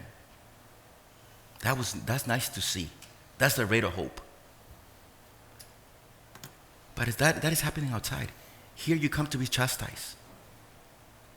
Here you come to be confronted by policies that one day to the next, they're implemented. I ask for that camera to be removed. I was told that was going to we brought up to council for consideration. I don't see it. I want to see that from this point on, any decision that is made like that is going to change, that is going to affect the possibility of people to come up and voice their concerns, that goes to council, that comes to council. No one should be making that type of decision on his or her own. I mean, I don't need to be protected from a 80-plus-year-old, lady. I'm ashamed. How low have we gotten?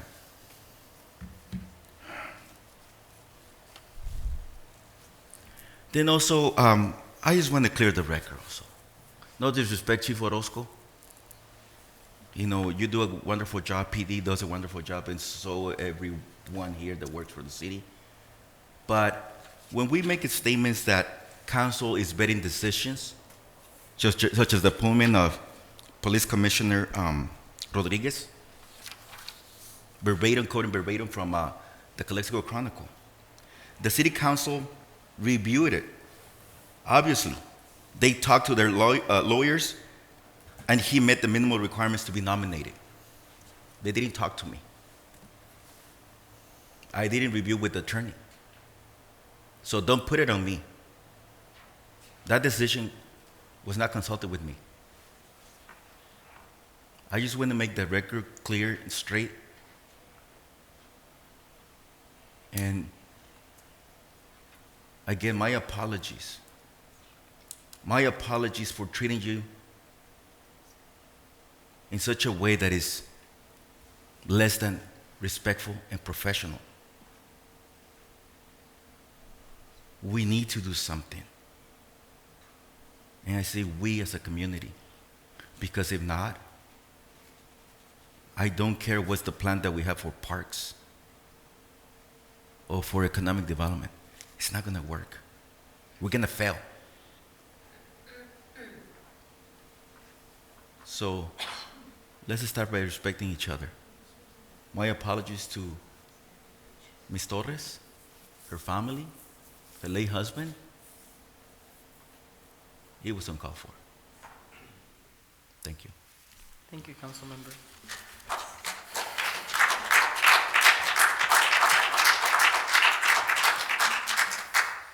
I would like to use my city council time just to give one very specific direction. If and when the contract is approved, if it is approved in the consent agenda for the city engineer, I would like to give direction for us to reapply or explore reapplying to Clean California with a downtown project very similar to El Centro's. I did read the criteria. I know we didn't have an engineer back then to create new designs. We had to use existing, and that's why we did the application for Heber Park. But when the engineer comes in, there's going to be a new Clean California cycle for March. If we could redesign our application to be downtown centered, I think we'll get a lot of points with the construction of the $17 million Calexico Intermodal Transit Center. We'll bring that item to the city council because that will require an additional funding to pay for any changes to the design. You're going to have to approve that. Any potential changes. Will Mr. Cias be able to work on this application? So he is a civil engineer, is an overall engineer. This is a structural engineer. So he oversees the engineers that do the work to ensure that they're following certain criteria and protocols and to comply. I'm not sure who did this. Is Kimball, Miss KOA. KOA was the one that designed the, no, Heber Park. Oh, sorry, Heber Park, no, that's JK Architecture. JK Architects. Okay, so we're gonna need to approach them and just to get more or less an idea. Sounds like a plan, and I'll amend my direction if there's a contract that is needed to be brought back to City Council.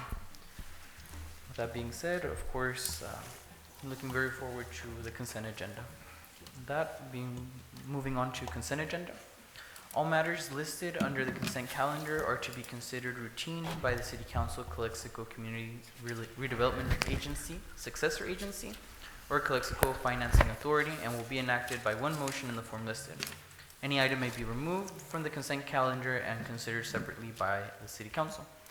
Are there any motions for the consent agenda? There's a motion to approve by Ms. Romo, I'll second it. second by Mr. Manzanares. If we could have a roll call vote.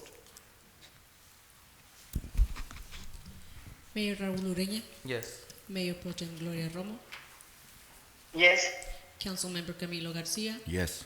Councilmember Gilberto Manzanares, Yes. Councilmember Javier Moreno. Yes. Motion passes. Thank you. Motion passes unanimously. I would like to congratulate City Manager Colio for hiring a city engineer for the first time in around 7 to 8 years. Congratulations. Moving on to the first quarter budget status report and resolution to amend the 22-23 and 23-24 budgets. Ms. Fonseca, if you would like to proceed. I'm going to go to the restroom real quick.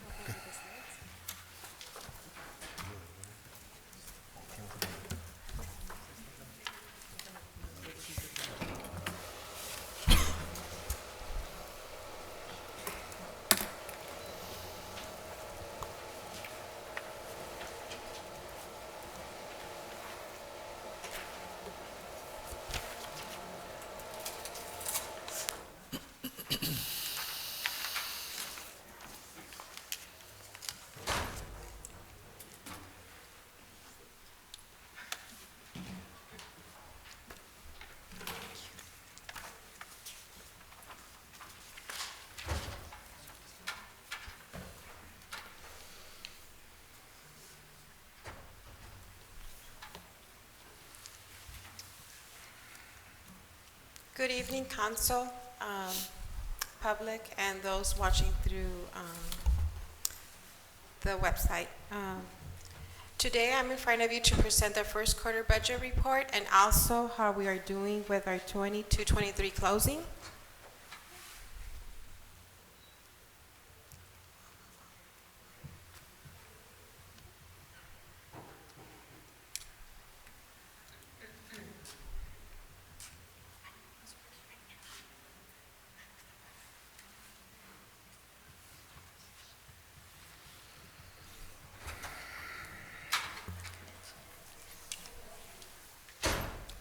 Today's objectives for the first quarter report is to receive a report to monitor the 3-month 23-24 expenditures, preview 22-23 year-end general fund actuals, and consider a list of proposed capital equipment spending. And final, amend the budget for consideration of resolution to amend 22-23 and 23-24 budget. Los objetivos de hoy es recibir el informe de los gastos de los primeros 3 meses del año fiscal,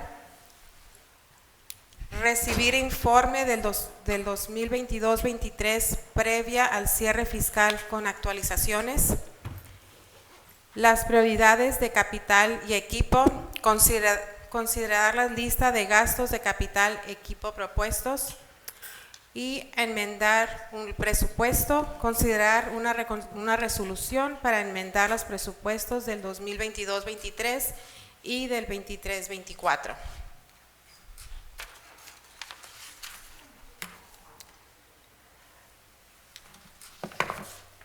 The city has completed the first quarter of the 23-24 fiscal year on track with its expected expenditure trend.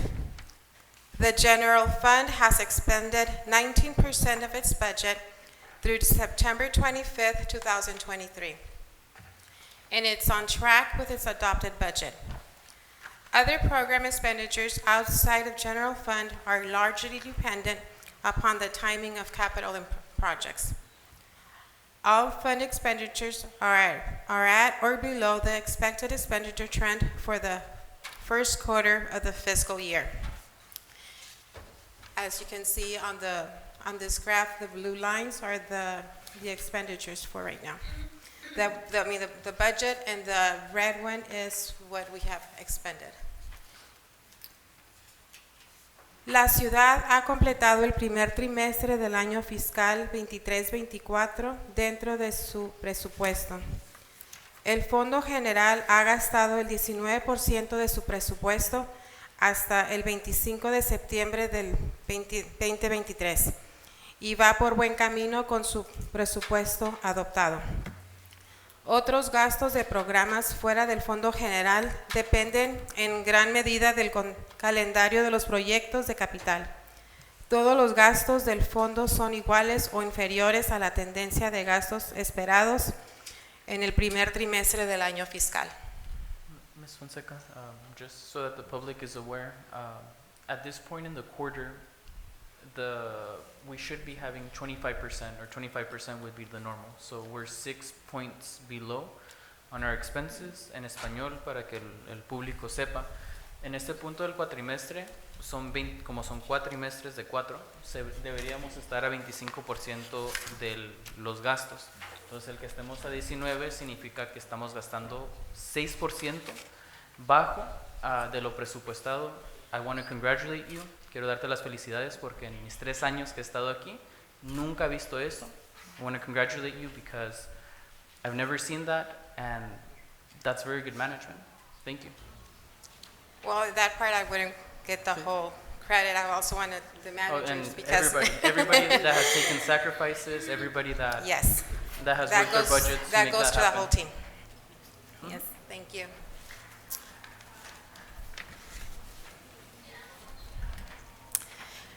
22-23 general fund results, and it is including Measure H.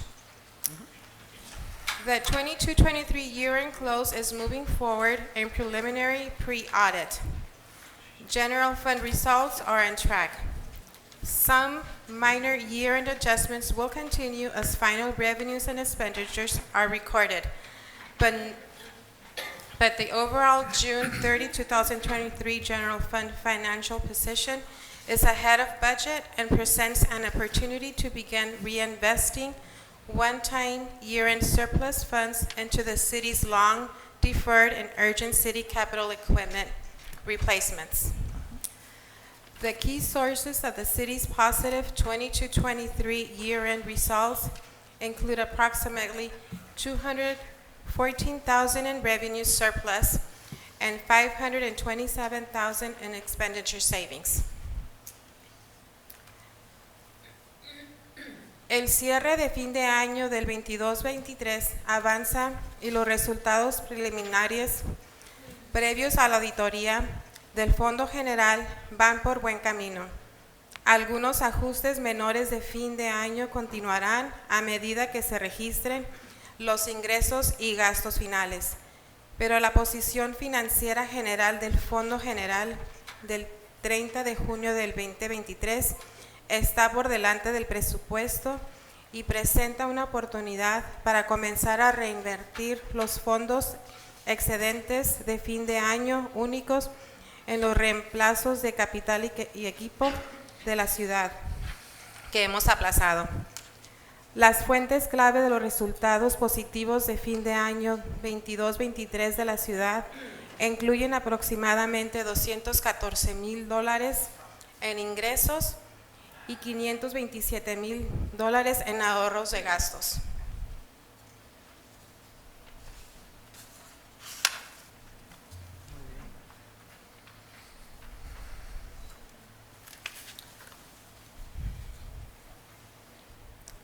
General fund annual revenues were $19.2 million. In total, general fund revenues exceeded projections by $214,000 and were 5% above the prior year. Fourth quarter sales tax and ambulance revenues were stronger than budget projections and offset shortfalls and anticipated planning and building revenues. Sales tax for fourth quarter realized unexpected 13% increase over the prior year fourth quarter. The city's sales tax consultant will be providing an analysis of the sources of this increase at a later date. Ambulance revenue reflects updated reimbursement rates for federal medical programs. All departments were within budget except for fire. Both police and fire were over budget in salaries and benefits. while police had offsetting operating line savings to cover the overage. The fire department was not able to offset overspending within their budget, but with the savings of the other departments, we were able to cover that over. Thank you. Across all non-safety departments, they all met and exceeded its budgeted vacancy assumption. While vacancies do contribute to the budget surplus, staffing shortages present continued challenges to all departments to deliver service for both internally and externally to the public. Los ingresos anuales del Fondo General fueron de 19.2 millones. En total, los ingresos del Fondo General superaron las proyecciones por $214,000 y estuvieron un 5% por encima del año anterior.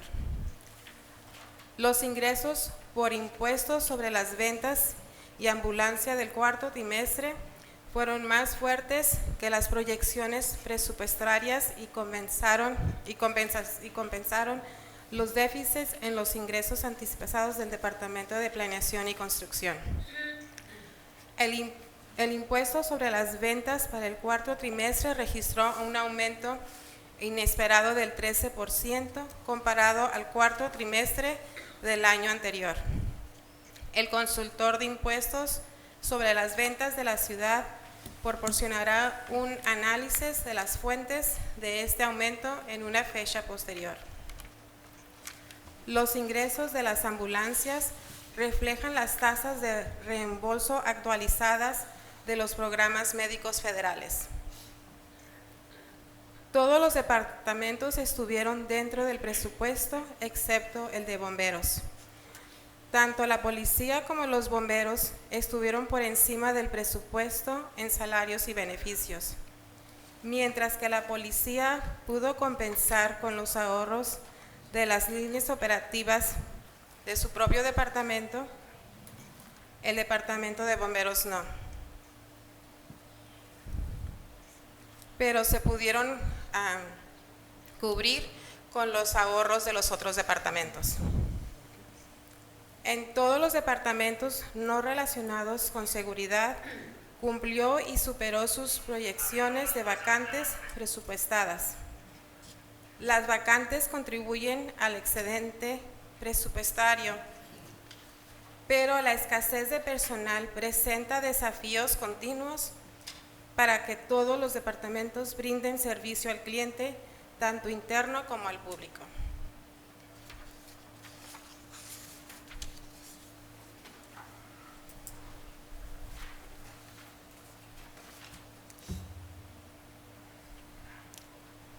The combined general fund and Measure H fund reserve are at $3.5 million as of June 30, 2023. With the 2022-23 year-end results and proposed budget amendments, the city continues its consistent trend of annual improvements to its fiscal position and stability. With these results, the city maintains and exceeds the target fund balance reserve established in its budget policy resolution as of June 22, 2023, that meets the industry benchmark recommended by the Government Finance Officers Association. This reserve provides the necessary cash balance needed to cover the annual general fund working capital cash flow requirements for the July through November gap until the county's distribution of property taxes in December, without internal borrowing. Las reservas combinadas del Fondo General y del Fondo de la Medida H son de 3.5 millones al 30 de junio del 2023. Con los resultados de fin de año del 22-23 y las enmiendas presupuestarias propuestas, la ciudad continúa su tendencia constante de mejoras anuales y su posición y estabilidad fiscal. Con estos resultados, la ciudad mantiene y supera la reserva de saldo de fondos objetivo establecida en su resolución de política presupuestaria que se acordó el 22 de junio del 22-23, que cumple con el punto de referencia de la industria recomendado por la Asociación de Funcionarios de Finanzas del Gobierno. Esta reserva proporciona el saldo de efectivo necesario para cubrir los requisitos anuales de capital de trabajo, flujo de efectivo del Fondo General para el periodo de julio a noviembre, hasta la distribución de impuestos de propiedad del condado en diciembre sin préstamos internos.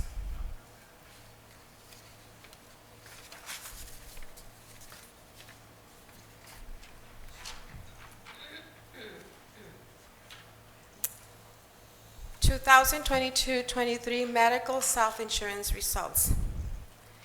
Proposed resolution applies 22-23 surplus to buy down OPED debt.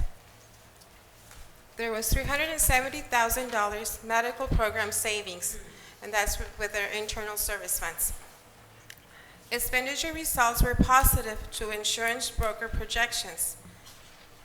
On June 23, internal service funds holds cash in excess of 8% reserve policy. The budget strategy that we're using is to buy down unfunded retiree medical debt. The proposed budget amendment, supplemental OPED trust contribution. On the unfunded OPED liability, $23 million as of June 22, 23 were owed. We had that liability. We haven't received the results for 23. Those are still pending. And that was one of the biggest concerns from the state.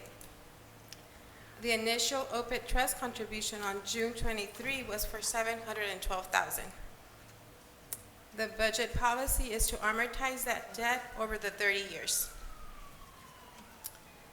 Resultados del autoseguro médico del 22-23. La resolución propuesta del 22-23 es a la contribución para reducir la deuda del OPEB. $370,000 fueron de ahorros del programa médico. Los resultados de los gastos fueron positivos para las proyecciones de los corredores del seguro. En junio del 2023, el Fondo de Servicio Interno mantiene fondos por encima del 8% de la política de reserva. La estrategia presupuestaria es la reducción de la deuda médica no financiada de los jubilados, que es el OPEB. La propuesta de enmienda al presupuesto, contribución suplementaria al fideicomiso del OPEB. Responsabilidad no financiada del OPEB. $23 millones en junio del 2022 es lo que teníamos de deuda, que tenemos de deuda. No hemos recibido las actualizaciones del 2023. Esta fue una de las preocupaciones grandes del Estado cuando nos vinieron a hacer la auditoría. Por eso fue que abrimos el fideicomiso en junio del 2023 y la contribución inicial fue de $712,000. La política presupuestaria es amortizar la deuda a 30 años.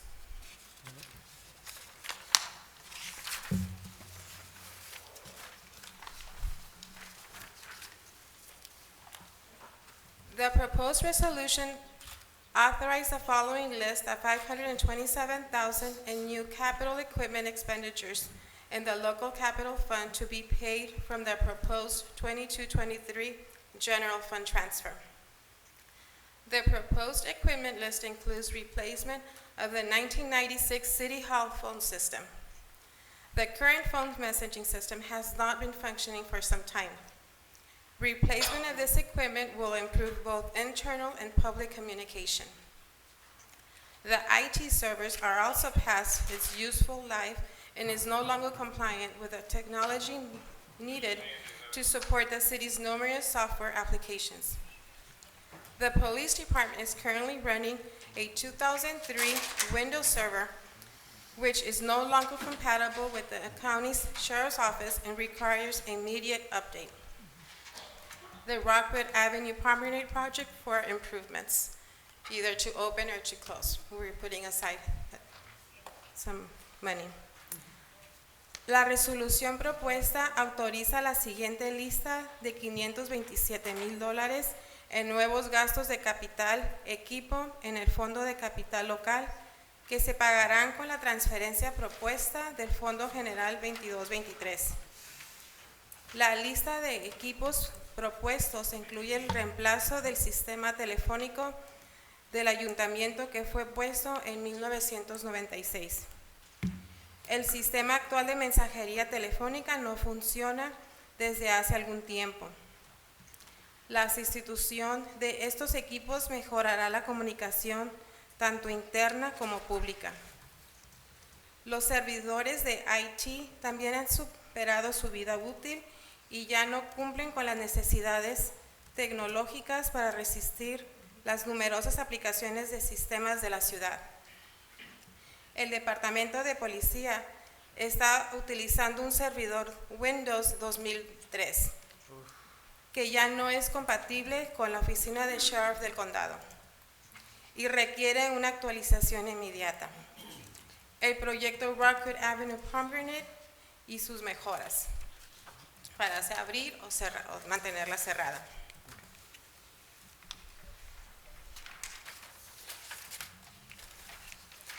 A recap of proposed budget strategy. On this graph, you may see the three main points for the city that we want to focus on. On the general fund revenue and surplus, to rebuild reserves, to provide stability in periods of fluctuating or disrupted economy. Number two, general fund expenditures, surplus, is to be reinvested in capital equipment, to begin to address list of deferred programs request. And the third one, medical program surplus, to buy down debt. Supplemental contribution to retiree medical trust to reduce future cash flows requirements. En resumen de la estrategia presupuestaria propuesta, nuestro enfoque es en tres fases para el excedente presupuestario del 22-23. El primero es el Fondo General para acumular reservas. Proporciona estabilidad en periodos de fluctuación o perturbación de la economía.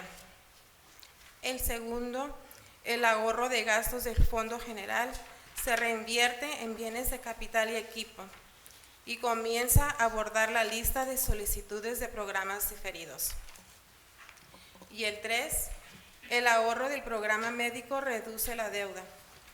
Contribución suplementaria a fideicomiso médico para jubilados reduce los requisitos futuros del flujo.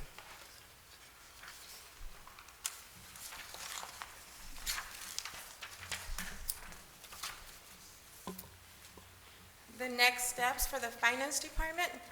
The first one was today for the first quarter budget report and for your consideration, the resolution to amend the budget with the proposed amendments that I just went over. On January 2024, we plan to provide you with the second quarter budget report. On the 22-23 audit, we are currently closing. We are tying up the last things. From November to January, our target is to finish year-end close process. On February, we're targeting for the audit field works to come and do their internal audit. In March 2024, we plan to be published the financial statements and for the auditors to come and do the presentation. Also in March, is the kickoff for the new year budget development. Objetivos en los próximos meses para el Departamento de Finanzas. Presupuesto 23-24, hoy 1 de noviembre, es el informe de presupuestario del primer trimestre y que consideren la resolución para aumentar el presupuesto con las propuestas que les presenté. Enero del 2024, informe presupuestario del segundo trimestre. la auditoría del 22-23. Actualmente y hasta enero pensamos finalizar el proceso de cierre de fin de año. Nuestro objetivo es que en febrero vengan los auditores y nos hagan la auditoría interna. Y en marzo que la auditoría, estados financieros estén publicados y que los auditores vengan a hacer su presentación. Y igual en marzo que empecemos el inicio del desarrollo del presupuesto del 24-25. With all that said, I do want to take a moment right now to thank my department. We've always been on the back of the scenes of all the departments, and we've been struggling with short staff, and the team has never said no. They are always with the welcoming and wanting to assist and help other departments. So I want to give them in public a thank you to them. And a big round of applause to Yes. to your department. Thank you. En este momento lo quisiera hacer público y quisiera agradecer a mi equipo de finanzas porque estamos, como han sabido ustedes, muy corto de personal, pero aún así siempre dan la cara con una sonrisa y siempre para querer ayudar a los demás departamentos y a la gente. So, quiero darle las gracias a ellos. Because without them, I wouldn't be here. Y por si Do you have fuera any poco, questions? traen comida para compartir con todos. Not only that, they bring potlucks. Siempre Just huele a pozole.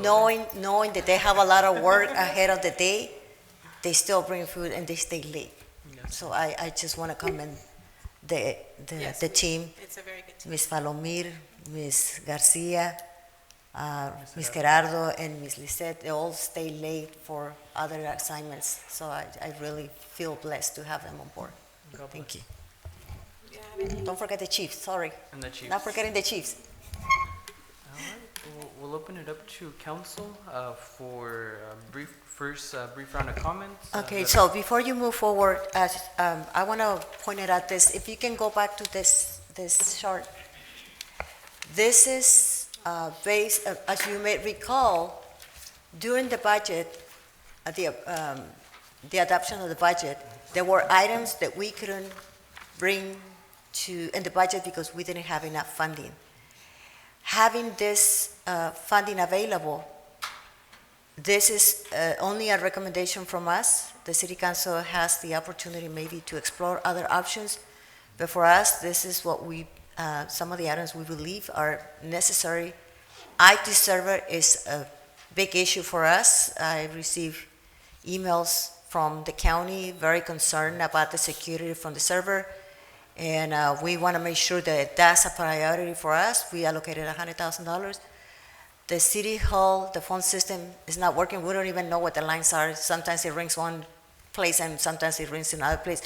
The city's offices have moved around, and so we don't know exactly how that works, and the phones are not workable anymore. Animal control is very important for us to get one truck. They're currently using one of the trucks that is assigned for the planning department, and so we allow them to use that one in the meantime because the conditions are bad. But also the infrastructure for where the kennels, where they live, the animals live, the dogs, is not in the best condition. So we want to start restructuring and doing something for them too. Traffic controllers, the vehicles, the little three-wheeler vehicles that are on the streets, or the small ones, they're kind of like the golf carts. They're in very bad condition, so we setting aside 2 vehicles instead of 3. We asking for 2. Recreation, the van, they really need it. It's only $7,000, so please consider that. There are so many needs, but these are priority for us, and I would like to highly recommend that you approve those. Thank you. Let us remember en esta conversación, per the auditor's request. La recomendación en español, sí, sí, disculpen. Debido a que hubo una cantidad de excesos del año fiscal pasado y también debido a que cuando se aprobó el presupuesto de este año no teníamos suficientes fondos para aprobar muchas de las actividades que quedaron pendientes, fueron diferidas y por esta razón empezamos a revisar en las actividades que quedaron pendientes de financiar, actividades como el sistema del servidor, que el servidor está conectado con el departamento del alguacil del condado de Imperial. Hay una comunicación en redes que no se está llevando a cabo bien. Hemos recibido correos del condado de Imperial pidiéndonos que se haga unas reparaciones al servidor, que estamos corriendo programas que son muy anticuados y que eso los pone en un riesgo a ellos como condado de que sean atacados cibernéticamente. Eso es una prioridad para nosotros, no nada más a nivel del Police Department, a todo lo que es la ciudad. También el sistema de teléfono no está sirviendo, las oficinas se han movido, con el tiempo se han movido de un lugar a otro, no sabemos exactamente de dónde están las líneas. Los teléfonos en sí, el auricular, son obsoletos, viejísimos, inoperables a veces. Estamos viendo también la aprobación de ustedes, la consideración para comprar un pick-up para control de animales. Ellos están utilizando uno que está asignado para planeación, pero debido a que el otro ni siquiera tenía aire acondicionado, ese se están utilizando por ahorita ese. También donde viven los animales ahorita, las condiciones son muy precarias y es muy importante que se hagan reparaciones, empezar por algo, empezar lo mínimo. Los vehículos de las personas que, traffic controllers, los que controlan el tráfico, originalmente se pidieron 3 unidades, buscamos opciones y ahorita les estamos pidiendo por lo menos que reemplacen 2 de ellos porque están en muy malas condiciones. Los muchachos están todos los días en la calle, con el sol, con las temperaturas altas. Es muy importante que les podamos proveer los vehículos a ellos. Un vehículo de recreación necesita pintarse y un poco de trabajo, son $7,000 y los $170,000 que piden para el promenade. Ahora, quiero decirles una cosa, en el promenade, como se han estado robando las mesas y las sillas, las arrancan y dejan los tornillos ahí. Tuvimos una persona accidentada esta vez, que se tropezó con uno de los tornillos porque arrancaron las piezas. Entonces, hay que quitar todo lo que está allí ahorita en lo personal porque es un problema para la ciudad, por lo pronto. No sé qué consideración vayan a hacer ustedes, eso está fuera de mis manos. En la siguiente junta ustedes van a decirnos qué quieren hacer. Aún cuando se cierre o se abra el Rockwood, hay cosas que se tienen que hacer en esa área. Desde poner sombras, aún cuando se cierre, para que la gente pueda caminar, tenga accesibilidad a agua, probablemente tener accesibilidad a áreas para que tomen agua la gente. Es una de las opciones. Remover los teléfonos viejos que estaban allí, las cabinas, cosas que hay que hacerse, pintar. Entonces estamos pidiendo $170,000. No sé qué resolución vayan a hacer ustedes en el futuro, pero por lo menos para mitigarlo un poco y también limpiar el área. Miss Palomira ahorita está trabajando en unos presupuestos para poder hacer la limpieza por fuera porque no tenemos el personal suficiente y para poderlo mantener. Entonces esos $170,000 es para eso. Es para el downtown. Así En es. general. Okay. Sí. Mr. Moreno, ¿tenías una pregunta? Yes, Fire Chief. How many fire engines do we have over at the fire department? I'm sorry. How many fire engines do we have? 1? And is that working? It needs repair? What are we going on with that?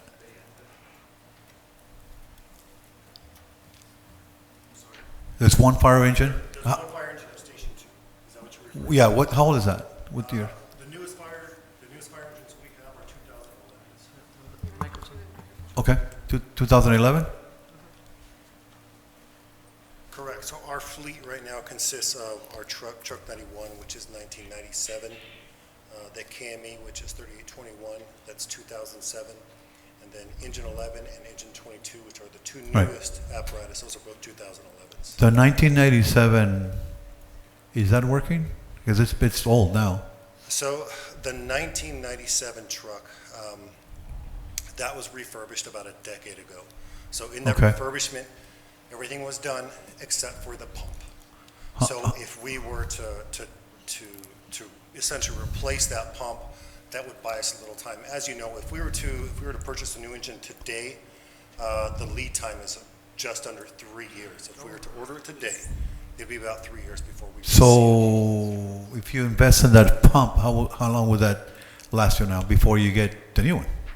So if we were to put in a new pump, the way to do that would send it to the nearest company is South Coast up in Ontario. Quotes for a new pump are right around $44,000 to $50,000. How much? $44,000 to $50,000. Okay. So right now, I don't know if we want to get into the recommendation that I've spoken with. So, Chief and I, we have been discussing about the essential workers and how the essential workers didn't receive enough applications, or some of the applications were not eligible per your approval to eliminate certain applicants, certain criteria. And so we're estimating that we're going to have $300,000 available, and that funding is to be used for those pumps. He and I, we have been coordinated so that we can provide an additional life to the engines while we submit a request for funding, number one, and also because we continue with the audit, the pending audit from the CDBG, we're sitting in about $1.7 million. With those $1.7 million in additional funding, if we get lucky during the year to get additional funding, we can order 2 engines. Okay. So that's our goal. It has been discussion between us so that we can make it work for the future. Para traducir rapidito, el concejal Moreno preguntó al jefe de bomberos cuántas bomberas tenemos. Tenemos 4. We have 4 engines in our fleet. You said? We do. So just to clarify, we need essentially a fleet replacement. Oh, yes. I don't know if it was clear enough with the numbers Yes. you just put. We are in dire need of a replacement. That being said, if we were to order those today, like I said, we need a lifeline to get us from the point where we are right now to the point where we will be if we were to find the funds, order, and wait for that lead time. If you could just give me the model years again so I can translate. So the truck 91, the one with the ladder, that's 1997. 96, okay. 1997. Refurbished 10 years ago, everything except for the pump. Okay. 3821, that's the older engine you see. It's a Type 1 pumper. That's 2007. 2007. And then the other 2 newer ones you see, the Pierces, those are both 2011s. Muy bien. El concejal Moreno pregunta al jefe de bomberos a INSA cuántas, no quiero decir troques, cuántas máquinas. ¿Cuántas máquinas de bomberos tenemos? Tenemos 4, una de modelo 97, otra de modelo 2007, 2007. Which one? The middle one, 2007. The middle one, 2007. And the other 2, 2011. 2011. And I'm omitting the brush vehicle just because that's not really relevant. We're talking about municipal protection. But that's a 2012, but that is a brush. Se explicó, explica el concejal Moreno la necesidad de arreglar la pompa de la unidad más vieja, sale como $50,000. Administradora Colio está notando que va a haber un exceso por ahí de $300,000 del Essential Workers, del programa de trabajadores esenciales, que va a poder financiar esto. ¿Puedes explicarlo? La reparación, en esencia, sí. Todas las unidades necesitan repararse de las bombas para que puedan extenderse la vida operacional de esas máquinas. Eso nos va a permitir esperar a ordenar las otras máquinas que se necesitan, ¿verdad? Las máquinas de bomberos. El jefe de bomberos y yo hemos estado discutiendo, basado en las aplicaciones que hemos recibido, las que se están aprobando, se estima más o menos que vamos a tener una cantidad de $300,000 disponibles dentro de las siguientes 2-3 semanas, porque si ya se está terminando el programa de todas las aplicaciones. Ese dinero nosotros estamos considerando traerlos al concilio para que ustedes los consideren y lo puedan aprobar para mandar a reparar todas las máquinas, que calculamos que va a ser $150,000, $200,000, y eso permita al Departamento de Bomberos que extienda la vida de esas máquinas mientras se ordenan las otras máquinas que se necesitan. ¿Habías identificado un fondo de 1.7 millones? Sí, esos fondos son fondos del, le llaman Community Development Block Grant, sí. Que son fondos que los tenemos en los libros, es lo que le llaman el Program Income. Es el dinero que se recupera cuando se hacen proyectos de rehabilitación de viviendas o préstamos, y se han estado recuperando y tenemos alrededor de 1.7 millones de dólares, pero que no los podemos tocar hasta que terminemos la auditoría con el Estado. El Estado nos está permitiendo utilizar $611,000 de COVID porque ese dinero se va a ir. Una vez que terminemos la auditoría y el Estado nos los apruebe, ese dinero se puede utilizar con un poco más de fondos que ojalá que tengamos fondos adicionales en el futuro. Se pueden ordenar 2 máquinas. Realmente se necesitan reemplazar 4 máquinas. Ahora bien, el tiempo que se toma en ordenar una máquina y llegar son de 2 a 3 años. 3 años para ser más consistente. Si reparamos esas bombas de todas esas unidades, con ese dinero de los essential workers que nos va a quedar, se va a extender la vida para que no nos quedemos sin máquinas. Muy bien. Thank you, Chief. My next question for Chief Orozco. Thank you, Mr. Ainsa. So as you see, we're going to have potentially some savings. What do you anticipate in terms of equipment there? Generally, what we usually ask for is vehicles, because our vehicles are, road hard. The roadways generally takes a lot of toll on them, so vehicles would be one of our number one requests. On top of that, the computer systems, we're working with Ms. Coelho to try to address that problem, but generally something that we are generally planning for is, again, fleet replacement. Okay, so, I'm just thinking the future. If we don't, for whatever reason, this problem doesn't get approved for whatever reason, then we have $170,000 available, right? That's another savings right there. 170 for the promenade. I've always been a strong advocate for that, to put this thing on hold, especially what's happening with the port of entry. That's going to throw a big wrench, and use that right now, because the future is right now. In the future, we don't know what's going to happen. But in terms of public safety, I think that nobody can argue this. It's number one priority for anybody listening to the sound. Public safety is the number one priority for me. I think for anybody right here in Calexico. We can do with a lot of things services, but I think public safety is a priority. I think we can add that a little bit more for your fleet there. I know you did a while back. I think we got 4 cars? I think when Chief Gerardo was around. Yes. So I'm thinking more in terms of other equipment that you also, similar to what Chief Aisa was saying, that it needs to be refurbished or maybe potentially, update, right? Yeah. So, okay. Thank you. That's my comment. Thank you, Mr. Moreno. Traduciendo los comentarios del concejal Moreno, le pregunta al jefe de policía Orozco cuál es su necesidad mayor.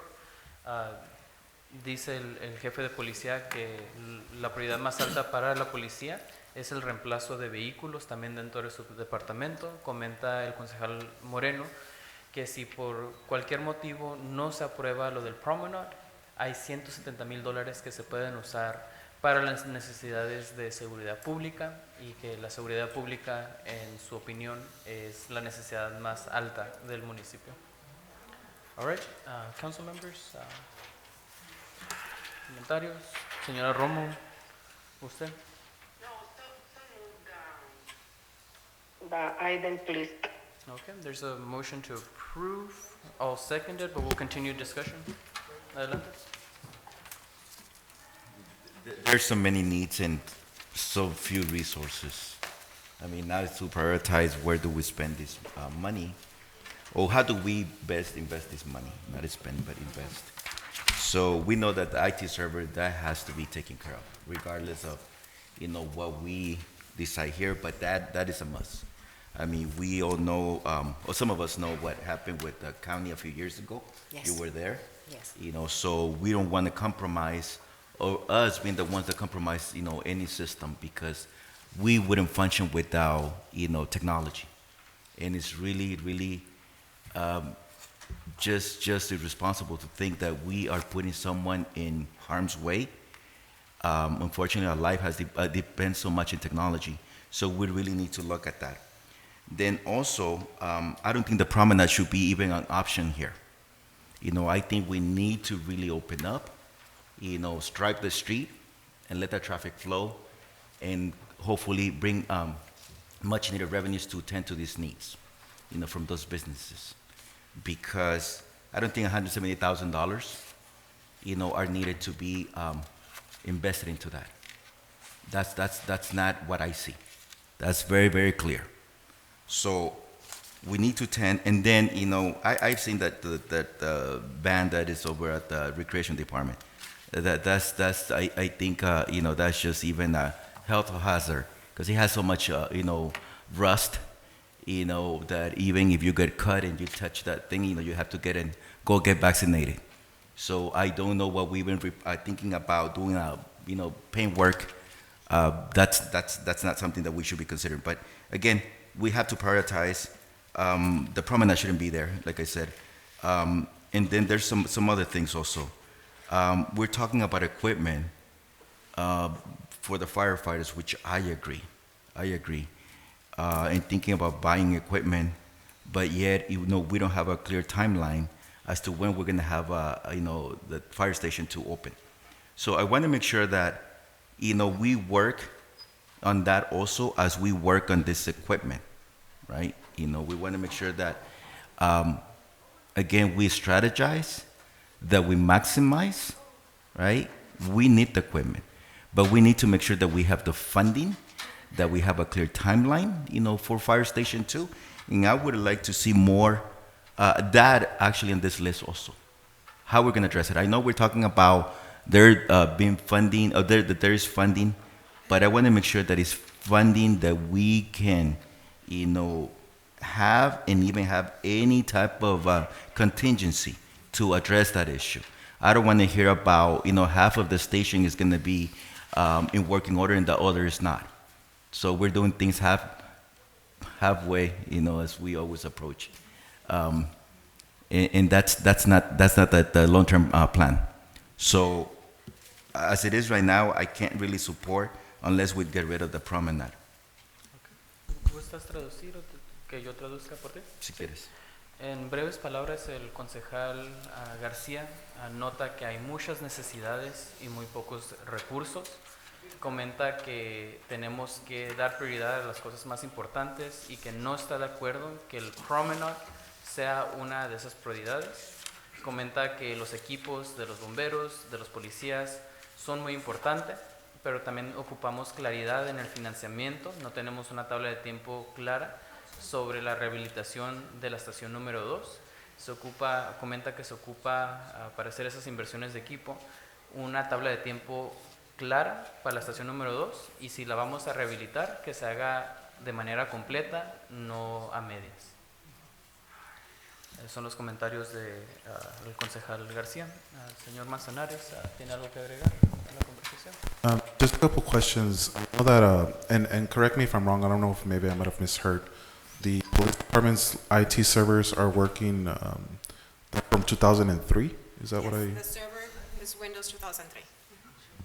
And so I know that this puts us in danger for prone to cyber attacks. Yes.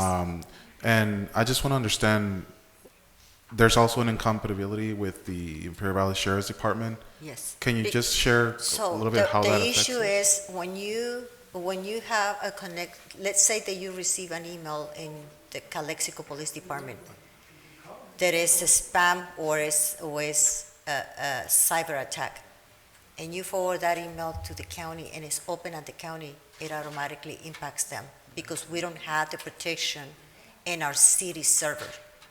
That's just a simple idea of how it impacts. That's what happened to the county when I was in the county. Right. A hacker created an email that when you read the email, it was only one word missing. And so they create the emails that looks like a legitimate email. Let's say it's ecolio@calexico.gov, right? Instead of saying ecolio, it said ecolie. And that's an attack. So when they open it in another place, when the county, one of the departments open that email, it triggers the attack, and they stole the whole system. So that's the dangers that the sheriff department and the county has shared with us, that because we don't have the firewalls and all the protections that we need to update the servers because we jeopardize in their own system. That's what is important to be equitable. Oh, you'll translate right now? Okay, Okay, and also just the City of Calexico phone system since 1996? Is this also, like, for example, going to be changed, is it just in City Hall? Is it like, for example, also in the Recreation Department? And It's going to be throughout the whole city. Okay. Our intention is doing an RFP. One thing that we need to remember is back in 1996, most likely the city has like 300 employees. We are like 153, so we're hoping that to reduce the amount of the phones that we need and the actual phone. And one of the ideas is to do a hybrid model. A hybrid model is when you connect to the internet, the phone system, but also or your computer, but also in case of a power outage or something, you still have the landline. During earthquakes, it's noticeable that landlines are the only ones that work versus the internet type of phone. So we want to do a hybrid system. And I'm assuming that the truck and the vehicles that are being proposed here are hybrid electric. Yes, we're trying to find out ways to reduce the cost of gas in each one of those vehicles. So we're looking for hybrid or options of electric cars, but the electric cars are very expensive right now, and also we don't have the charges still. Right. Okay. Those are some questions that I had. Prácticamente nomás estaba agarrando clarificación de la administradora de la ciudad, Esperanza Colio, sobre cómo los servidores de seguridad del Departamento de Policía no los están manejando desde el año 2003, lo cual los pone en peligro para ciberataques, al igual que no tiene compatibilidad con el Departamento del Condado Imperial del Sheriff, creando problemas otra vez, poniéndonos en peligro para ciberataques, al igual que el sistema de teléfono de Calexico no lo han renovado desde 1996 y va a ser una renovación en todos los edificios de los departamentos de la ciudad, no solamente aquí en el edificio municipal. Also, I just do want to really share my support for using, I'm really glad, I hope we can get a fixed number of when the essential worker pay program is over, so that we know really what we're working with, if we are going to be able to provide this service for the current engines. And I hope that we continue being on track, which as far as we can tell we are, regarding the audit, so that we can, because I love the idea of replacing these 2 fire engines once we unfreeze some of this money. So, una vez más nada para trasladar, expresando mi apoyo a usar el resto del dinero que va a quedar sobre el programa de trabajadores esenciales, para utilizarlo para renovar ciertos o si no todos los troques de bomberos, al igual que expresando mi gratitud por la ciudad, que está en buen camino en cuanto a la ¿cómo se dice? Financiera, los estados financieros. La auditoría, para poder descongelar fondos y posiblemente comprar 2 troques de bomberos completamente nuevos. Those are all my comments on that. I think I'm pretty okay with what's being proposed. And again, if the promenade's kind of up in the air, then we'll go ahead and revisit what the rest of the money can go to. There is a motion and a second to approve. I'll just give 3 brief points before calling a vote. El primer punto que quería notar brevemente es en las máquinas de bomberos. Es mi opinión que ocupamos comprar mínimo una de reemplazo, pero que tenga la escalera más grande. Pienso que esta ciudad tiene la necesidad de incrementar el límite de los edificios por propósitos de desarrollo económico. Ojalá y tengamos suficiente dinero para comprar una con una escalera grande y también reemplazar de las otras.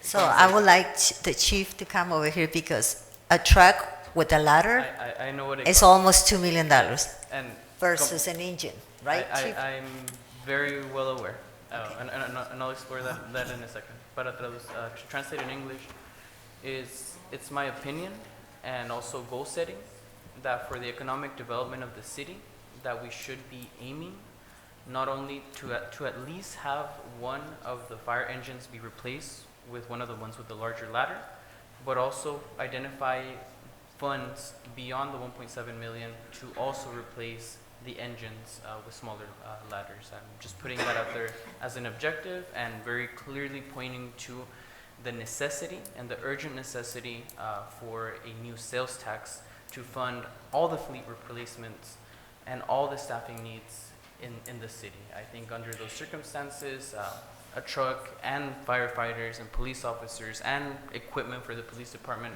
can be easily financed if we're successful next year.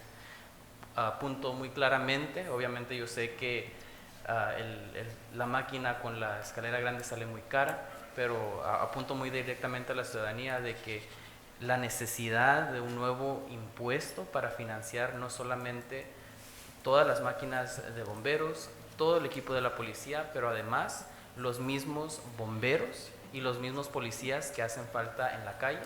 Es una grave necesidad el proponer un nuevo impuesto y ser exitosos el 2024 para financiar estas cosas el año que entra y no esperarnos muchos años. Es my only point on Mr. Absolutely, and that's appreciated. I just want to be sure that it's communicated that although a tax is that's a great idea to bring in that revenue, and that's a great plan for the future. And a new truck with a larger ladder, absolutely, that's going to extend our possibility for growth in the city and replacing the entire fleet, absolutely. But I would really like for you to understand right now is just to get us there. Yes, we need a lifeline, and that lifeline right now is the maintenance that I'm referring to on the pumps of both of our frontline engines, in addition to putting a new water pump in our truck 91, just to give us something, because right now it's essentially considered out of service because it's so unreliable. So the timelines on the replacement do align very well. So in this sense, if I may just interject, the essential worker pay, the pumps, the replacement, that is an immediate decision, right? That's going to be upcoming in the next meeting, one or two meetings. Lo del reemplazo de las pompas va a venir en unas cuantas semanas, so that's not a question. But the unfreezing of those CDBG funds will take about a year. So right, is that your estimate? Can I make a suggestion, if you allow me to? Yes. Okay, since you tabled the promenade for the next meeting, would it be possible to set aside those $170,000 for the pumps? And then in the coming meeting, when we free the money from the essential workers, use that money for a promenade, whatever decision you make, whether you want to open or close it, I think that'll be, because that will give us 2 weeks now to start working on the budget and bring it to the next meeting. I think that's much more consistent and. Yes. So I'll make an amendment on that I'll to cite. ask Ms. Romo to amend her. I'll her amend motion, it, yeah. In a Right. second. Yes. That's pretty much it on the fire station. What I And would. that's an appropriate amount as well, just because the minimum, so basically we've essentially called for a quote, but they can't really diagnose how much work is going to be required until they have it on site. Yes.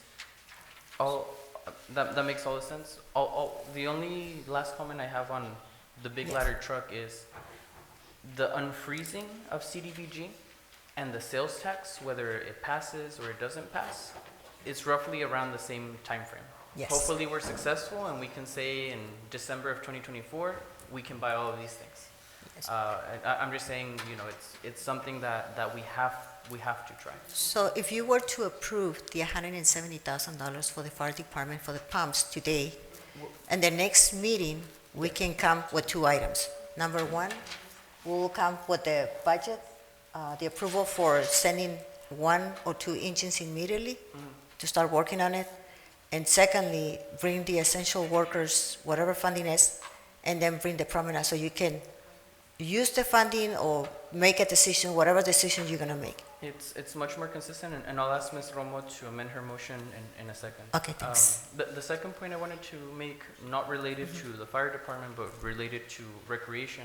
Yes. For the next quarter, I'm very concerned.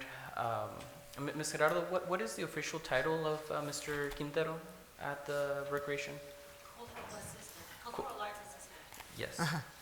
One of the priorities I see within that department that concerns me for next quarter is to find a way to finance that one for full-time. One full-time employee? Currently have a part-time cultural assistant, and I think it would be beneficial Just turn it into a full-time to turn coordinator. coordinator. Okay, we'll talk to finance department. Okay, No, and no, HR department. Nomás es hacer esa petición para el próximo cuatrimestre. Sounds good. Señora Romo, Next quarter. ¿pudiera enmendar su moción para financiar ahorita las pompas de bomberos y en la próxima junta financiar el promenade? ¿Aceptaría esa pequeña enmienda? Por supuesto, Oscar. Of course, all right. Motion has been amended. I'll wait for Mr. Moreno to come back so we can take a vote.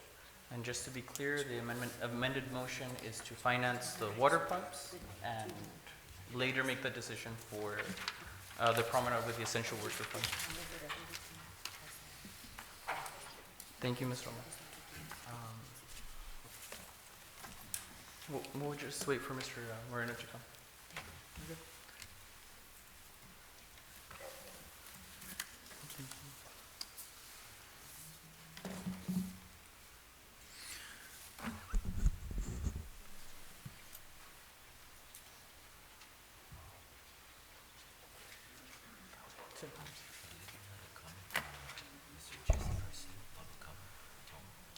He had it for number 17. Let me see.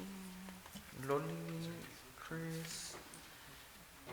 He only put number 17, but we can entertain a brief comment of Mr. Garcia. Jesse?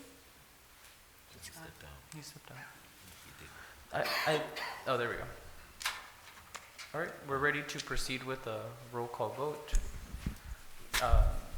Mr. Moreno, we did amend the motion to spend the promenade money on the fire pumps. Adelante. Mayor Raúl Ureña, Yes. Mayor Pro Tem Gloria Romo, Yes. Councilmember Camilo Garcia, Yes. Councilmember Gilberto Manzanares, Yes. Councilmember Javier Moreno. Yes. Motion passes. Motion passes unanimously. Moving on to item number 13. Appointment by City Council of one resident commissioner to the Housing Authority Board. How many applications do we have?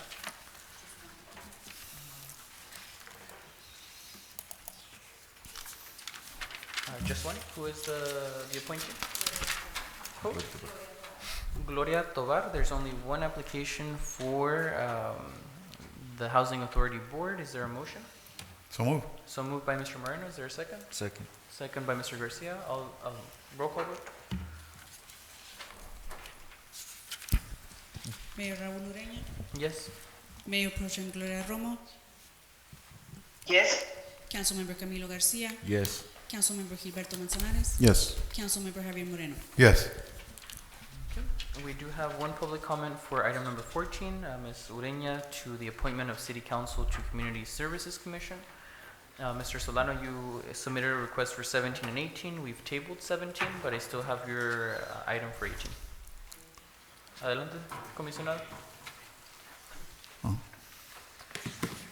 Mayor and members of the council, Patricia Ureña, Community Services Commission. Just wanted to let you know that on item 14, I noticed there is an application, and I hope that you do recommend that individual, because we need to complete our commission. Aside from that, I just wanted to, first of all, thank Ms. Torres for her time with the commission. She is a pioneer of this community, along with her late husband, which this building is named after. Kind of saddened the way she had to leave today. I know that we don't want to treat our community members that way, especially our senior community. So on behalf of the commission, I do want to thank her for the time that she was on the commission. I want to thank Mr. Garcia for appointing her to the commission. In the very short time that she was with us, she did provide her wisdom, her knowledge, and some of the items that will be discussed on November 8th at the Community Services Commission in this building at 5:30. With that, I just wanted to say I hope that you recommend someone that has followed the process to become a member of this commission, and that we can have a full commission for, hopefully a full commission for November 8th. Ms. Ureña, who was your recommendation for? Christine Rojas, I think it's the only application on there. Okay. Well, we have two applications. Yes. The only one I saw was the one that's on the application, okay. There's two But I just want to make sure we had two instead of one, because I know Yeah, and that's we said do one. have two, Right. we do have currently two openings, one at large and one appointee by Mr. Garcia. Okay, we'll allow Mr. Garcia to make his appointment first. And again, I want to echo, They're separate agenda items, so Separate ones. the one right now is for the council as a whole. the council. And then we did add the other item for All right. Mr. Garcia.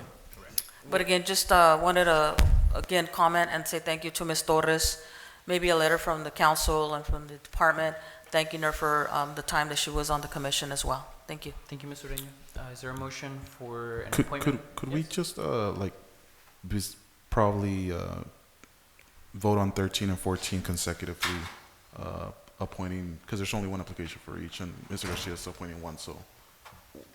The 13 is for the housing. Right, and the other one's for Community Services Commission. Yes, and there's two applications for community service, right? Mr. Garcia? Yes. And then there's the other one by city council.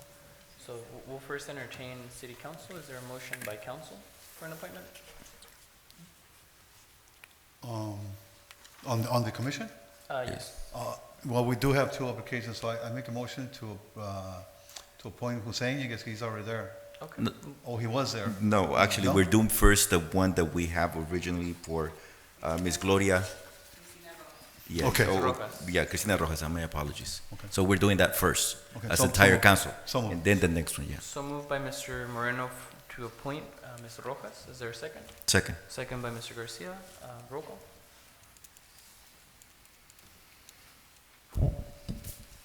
Mayor Raúl Ureña, Yes. Mayor Pro Tem Gloria Romo, Yes. Councilmember Camilo Garcia, Yes. Councilmember Gilberto Manzanares, Yes. Councilmember Javier Moreno. Yes. Motion passes unanimously. Thank you, Honorable Clerk.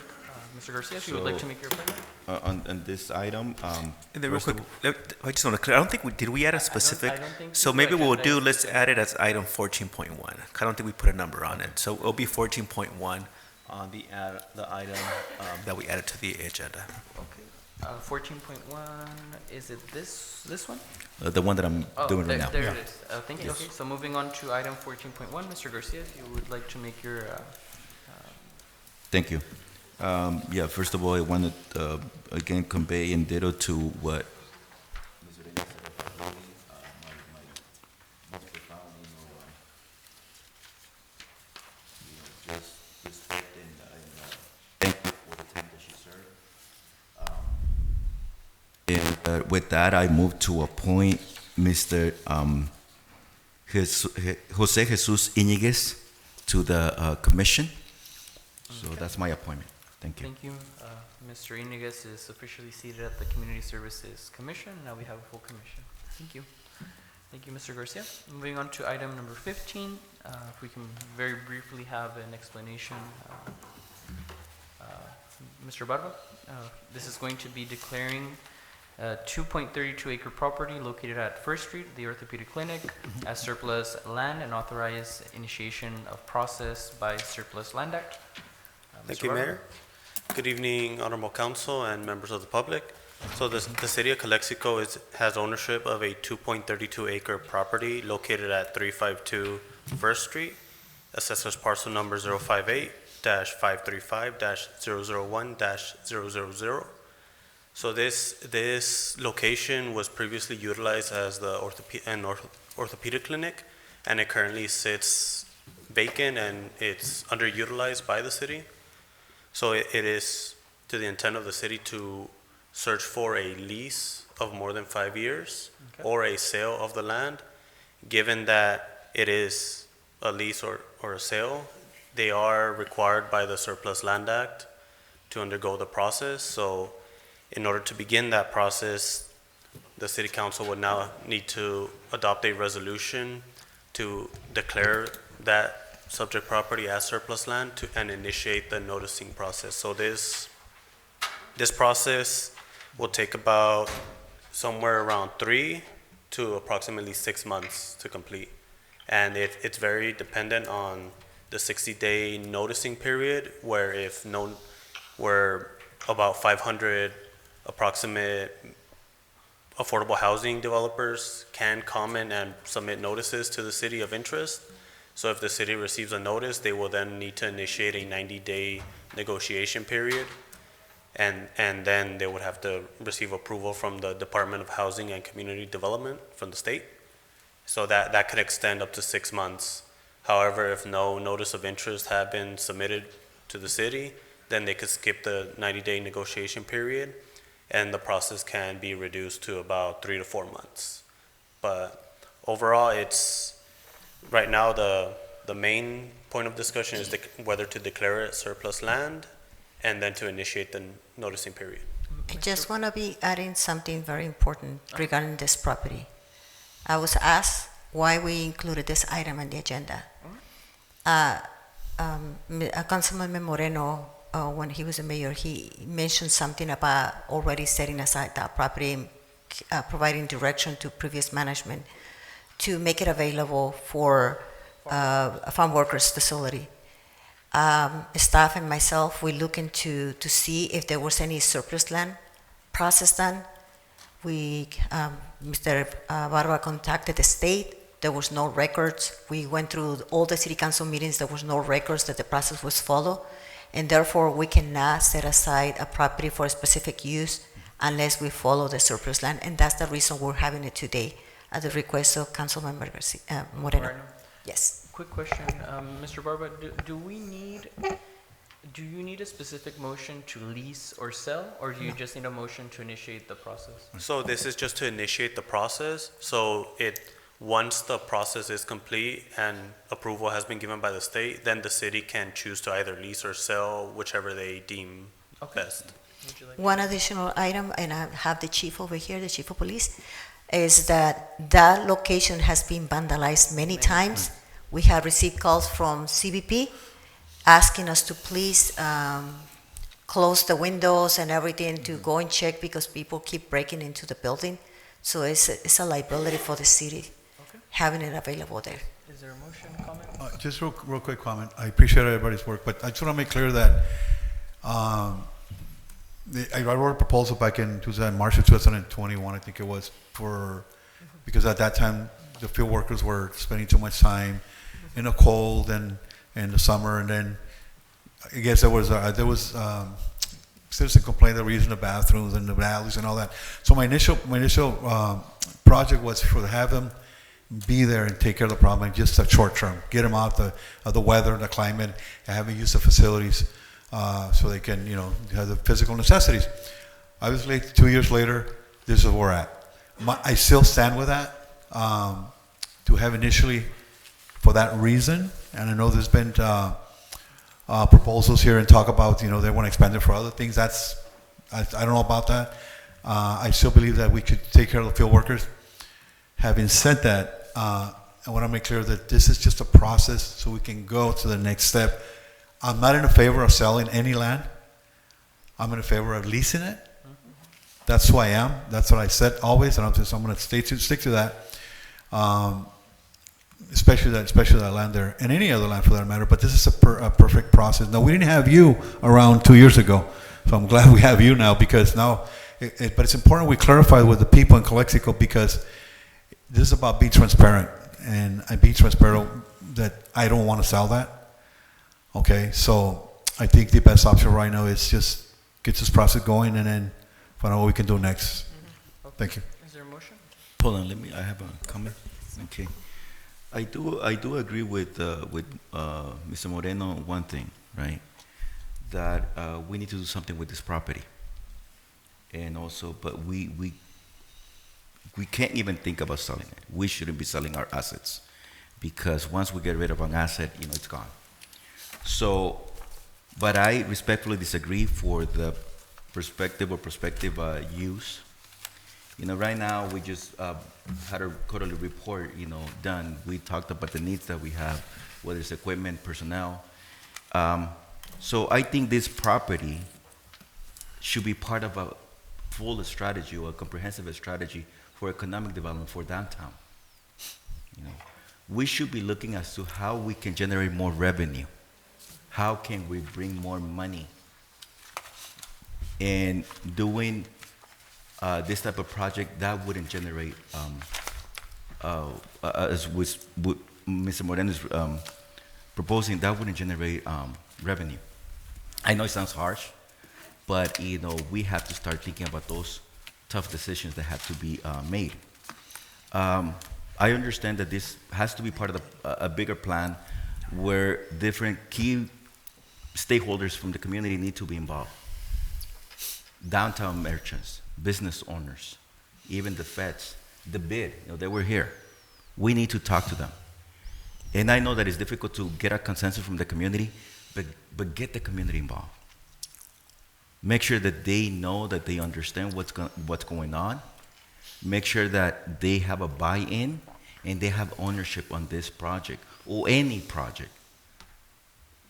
Yes, I agree that we need to do something, and I will agree to say yes to this project, but not for that intent, not for what has been, respectfully, again, Mr. Moreno, not for that. So we need to make sure that we have a clear strategy to generate revenue, because without that, the only other option that keeps on being discussed is going to the people's pockets for taxes, to tax them.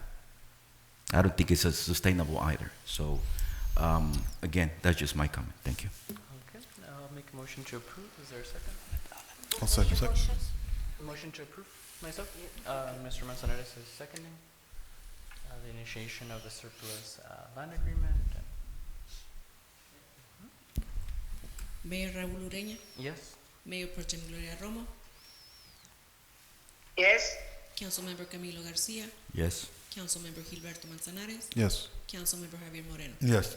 Mr. Mayor, it's also past 9:30, so we'll need a motion to continue. If we could have a motion to extend the meeting another 30 So minutes. move. No, second. So move, Garcia, second by Mr. Moreno. All those in favor, have a roll call vote. Mayor Raúl Ureña, Yes. Mayor Pro Tem Gloria Romo, Yes. Councilmember Camilo Garcia, Yes. Councilmember Gilberto Manzanares, Yes. Councilmember Javier Moreno. Yes.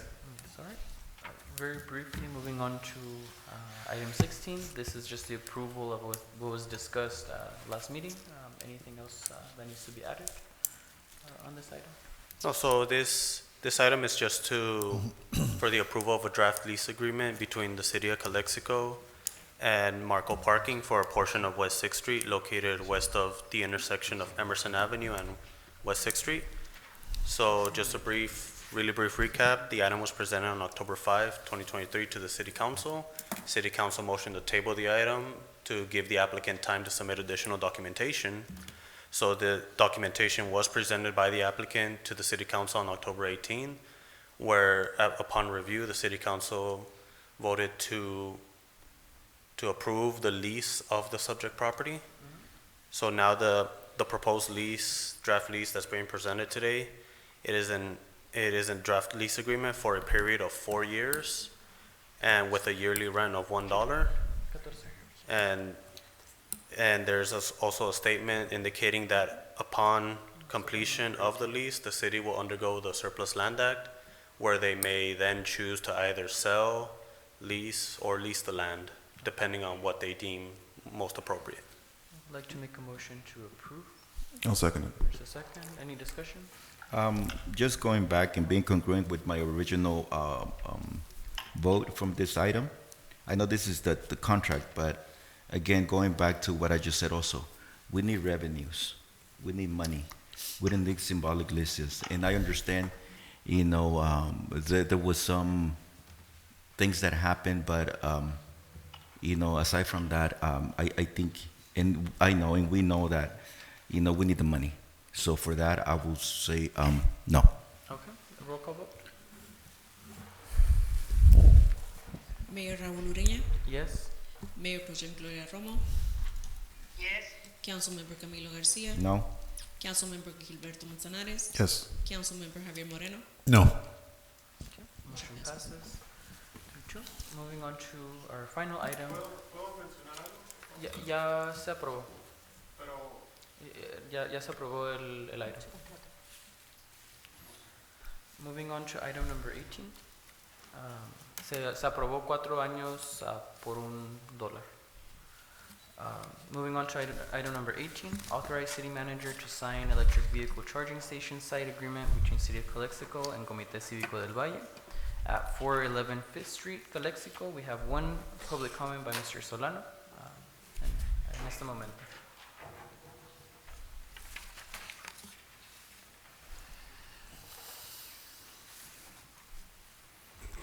Jesus Solano, 426 Rose Point. So item 17 is postponed for next meeting or what? Yes. Okay, regarding this item, I read on the agenda that Calexico's putting, what, $38,000 from the ARPA fund for this project? Roughly, yes. Okay, what's the matching fund that Comité Cívico's putting? We can have a Comité Cívico representative after his public comment if you would like to. Because my question is, are they just coming in and requesting to put a station there? And what is the profit they're going to make on that? And then I believe I read that Calexico's going to do the maintenance on it. Okay, so besides hooking up your vehicles there to charge, what's the benefit that Calexico is going to get? I mean, what's the income that Calexico is going to get from that? Okay, so that means that any agency can come in here, like for example, if I get a license, I can come here and request that I want to put a project in there and sell ice creams or whatever, and you guys are going to put in the funding for my project there, or how's this thing going to go work? You know, because we are asking about transparency, okay? Last time you threw me out because I requested transparency, okay? Now I am asking transparency on this project, okay? We need to know exactly how much this agency is going to match, and if they're not going to match, we need an explanation, okay? And we need to know exactly how much a year they're going to make a profit. Thank you, Mr. Solano. Ms. Valomir, would you like to come up? Do you have a presentation, or is there no presentation? No? Ms., would you like to just, your name for the record, and we'll take it as a public comment?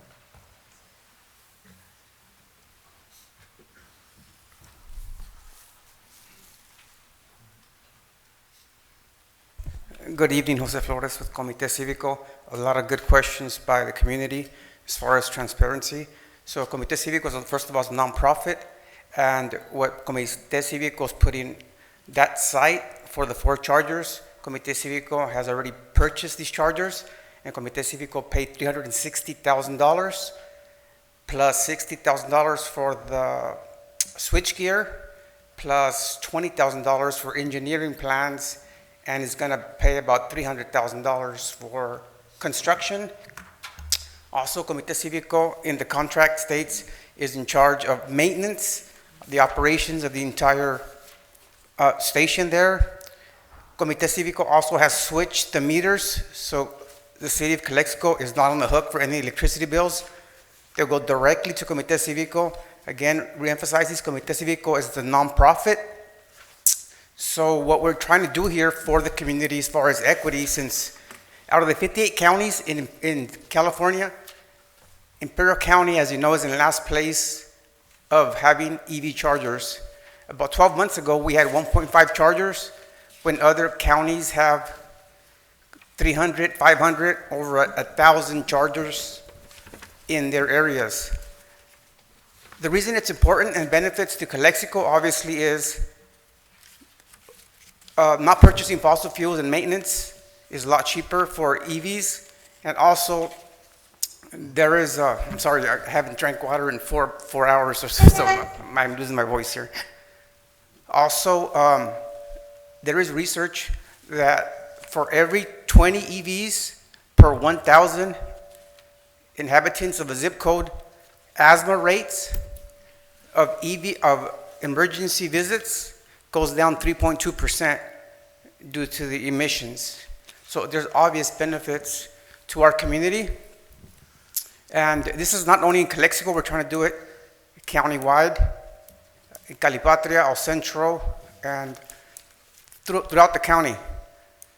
The model we're doing nonprofit is we're just trying to recoup the money that we're going to charge to pay for the electricity.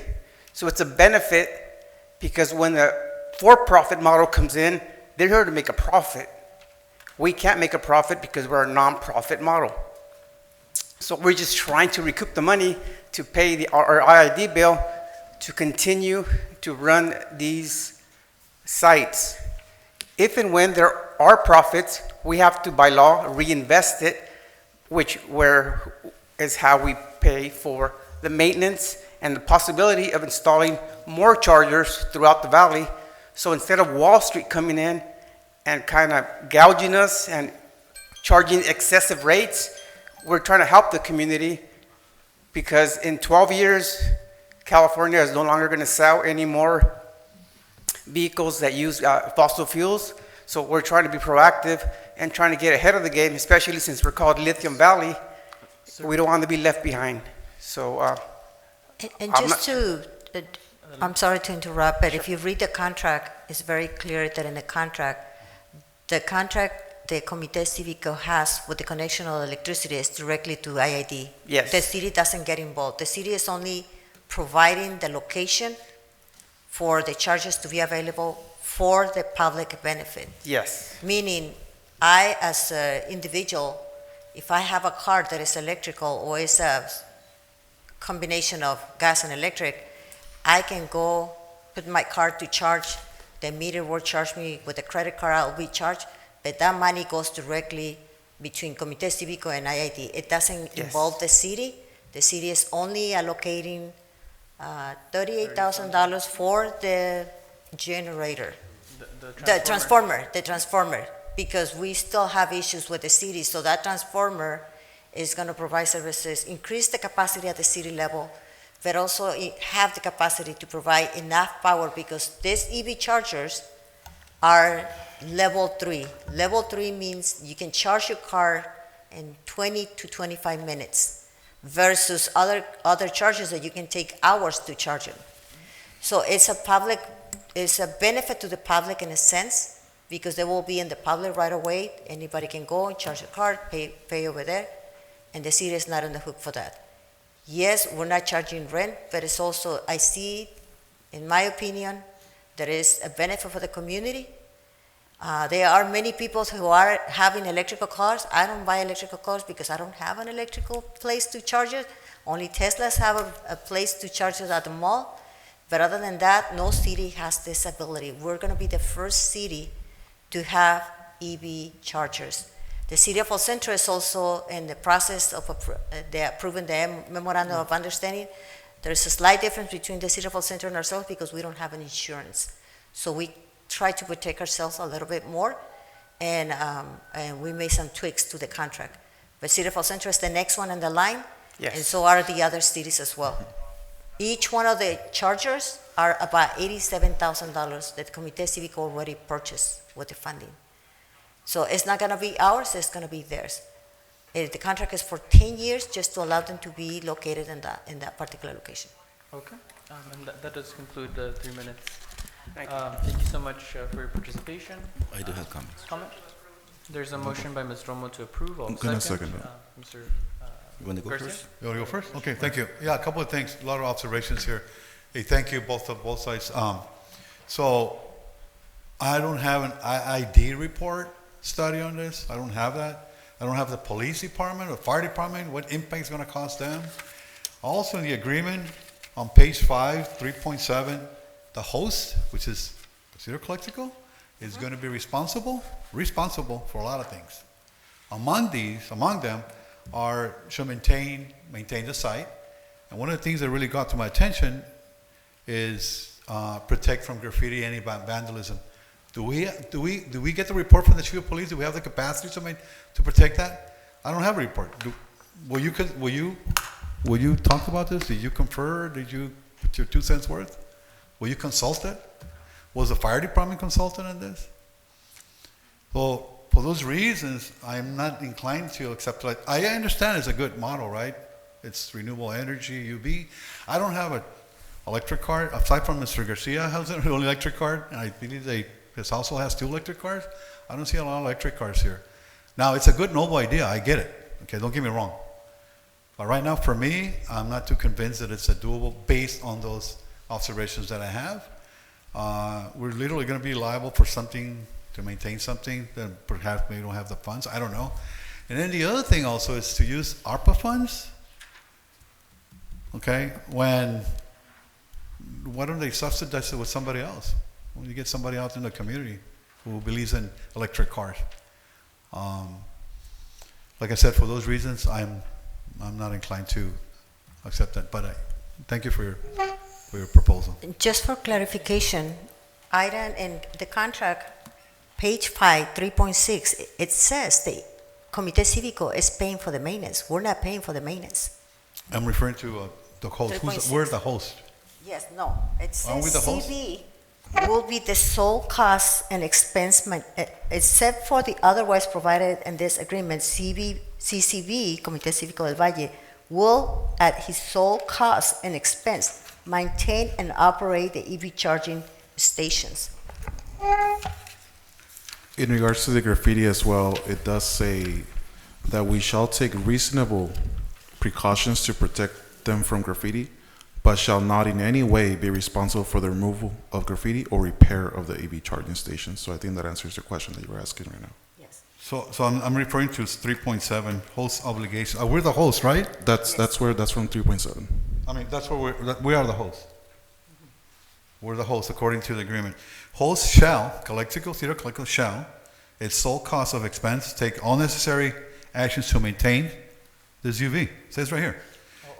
In a clean, safe, reasonable, orderly condition, and including vandalism, graffiti. Whatever happens outside, we're responsible for. That's what I'm saying. Okay, thank you, Councilman. So it's here. They may not be responsible. Mr. Garcia, you had a comment as well? Sure. You know, I do agree that this is the future, right? We need charging stations, but there are other models too of approaching this electrification. That is happening. It's happening. But a lot of the infrastructure that exists also is led by private sector too. Where it's contacting, in this case Tesla. They work something out. Why? Because they attract customers. And the site right here, I know that they said, well, it's close to the police department, it's close to San Diego State, downtown. But again, that's probably part of the overall plan. But as we stand right now, first we need to build the plan before we start putting these little things that will be an addition to that plan. That's one thing. Another thing is that if you go back to point 3.6, page 5, right above what, Councilman Moreno was alluding to. It says, CCV shall, other than expressly stated herein, be the sole beneficiary of all revenues. Okay? If any associated with the foregoing. So there you go. Regardless, I know the investment that is going to be made, but I don't have it right here. And yes, I hear that it's really expensive to put up this infrastructure, but I don't see it right here. And based on what I'm reading right here also, it's saying that any potential revenues are going to go to CCV, Comité Cívico del Valle. So, and also when we had this item originally, I have said, and I think Mr. Olmedo was here also, he walked in and I said, you know what's the plan for any potential revenue?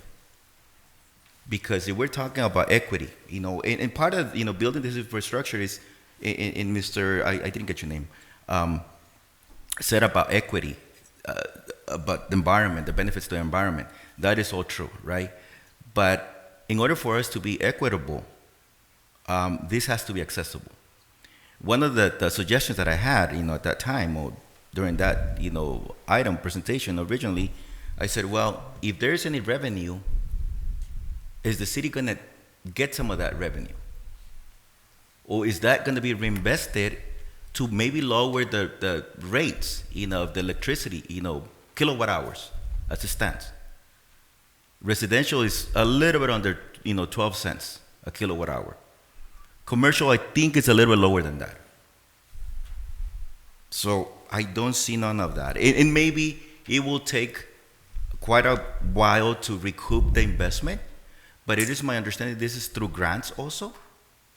I mean, it's not private sector that is funding. So you have grants for this. And I'm pretty sure you have requirements on reporting, on installation, and just deploying of this electrification. But for that, the investment of CCV is through that grant. Unless they have private, money that is being invested, that might be the case. But from what I see here, any revenues, right away, there might be some program income. So I want to know more as to how that program income or revenue is going to be used and shared, or maybe reinvested into the community. Because yes, it's more affordable to, charge an EV than fill up a tank of a car. Average, normal driving, you pay between $30 and $38 a month for an EV. At least I'm talking on my experience. But again, how do you make this affordable, or how do you make this enticing to people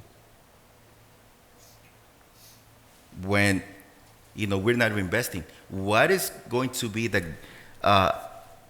what is going to attract people to come and charge? If I pay the same rate as El Centro, and there's some charging stations in El Centro besides the Tesla. Bank of America has a few charging stations, right? So we're not, we wouldn't be the first ones.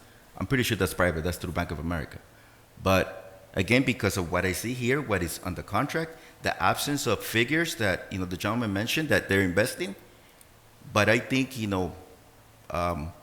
that might be through a grant, unless, I'm mistaken and I stand corrected if it's not through a grant, if it is private money. Even if it is private money, you want to see a revenue. You want to see a return on that investment. And if it is not, you're generating program income that I would like to be shared with the city or reinvested into the community. Thank you. Thank you, Mr. Garcia. Unless there's any further comments, I'd like to call for a roll call vote. Mr. Manzanares, any comments? You're good. Just want to remind, how could we possibly ask for a share of this revenue when this is not even our project? We didn't apply for this grant. We're not paying for construction. We're not paying for the chargers. We're not paying for absolutely anything other than the generator, which also gives us a positive for this building that we're sitting in right now. For the fire station, right? Along with the fire station, the building next door. So how could we possibly ask for a revenue when we're just fronting, roughly 5% of the entire project? How much is the entire project itself? $1.2 million. It's actually less than 1%, I think. So how could we get in a position where we're going to be aparte, by the way, give us a portion of that money that's going to be used, which is a lot, by the way. I've spoken with Comité about this, how IID is going to be charging hundreds of thousands of dollars a year, just in running these chargers that we're not going to pay also. Because by that mentality, then why is Hotel de Anza not charging us, right? We're using their facilities, they're paying for electricity, and we're just kind of there freeloading. By that mentality, then they should be charging us as well, right? I don't think we're in a position to block any of this. We already approved this budget amendment back in March. All we're doing here is signing the agreement. So with that being said, I'm ready to take a vote. All right, a roll call vote? Yes, I was the second. Ms. Dorma was the motion. Mayor Raul Ureña, Yes. Mayor Pro Tem Gloria Romo, Yes. Councilmember Camilo Garcia, No. Councilmember Gilberto Manzanares, Yes. Councilmember Javier Moreno. No. Motion passes. Motion passes, all right. Lastly, and very briefly, moving on to future agenda items. We have roughly 4 minutes on the clock. any future agenda items from any of the council members at this moment? Just if we could have start planning for the town hall meeting on the west side of Calexico in regards to the process and progress of fire station number 2. Thank you. Ms. Romo, adelante. Thank you. Yeah, thank you. Ms. Colio, could you present to us for our next meeting a report from the BID, Business Improvement District Commission, and a proposal for this commission, please, and one report on the traffic control building and report on the Christmas parade too. Okay. An update. Notado. Gracias. Mr. Moreno, Mr. Garcia. Just an update on the Rodriguez Park. What's up with that? Okay, Rodriguez Yeah. Park. Update. Update. We can put these on city manager's report.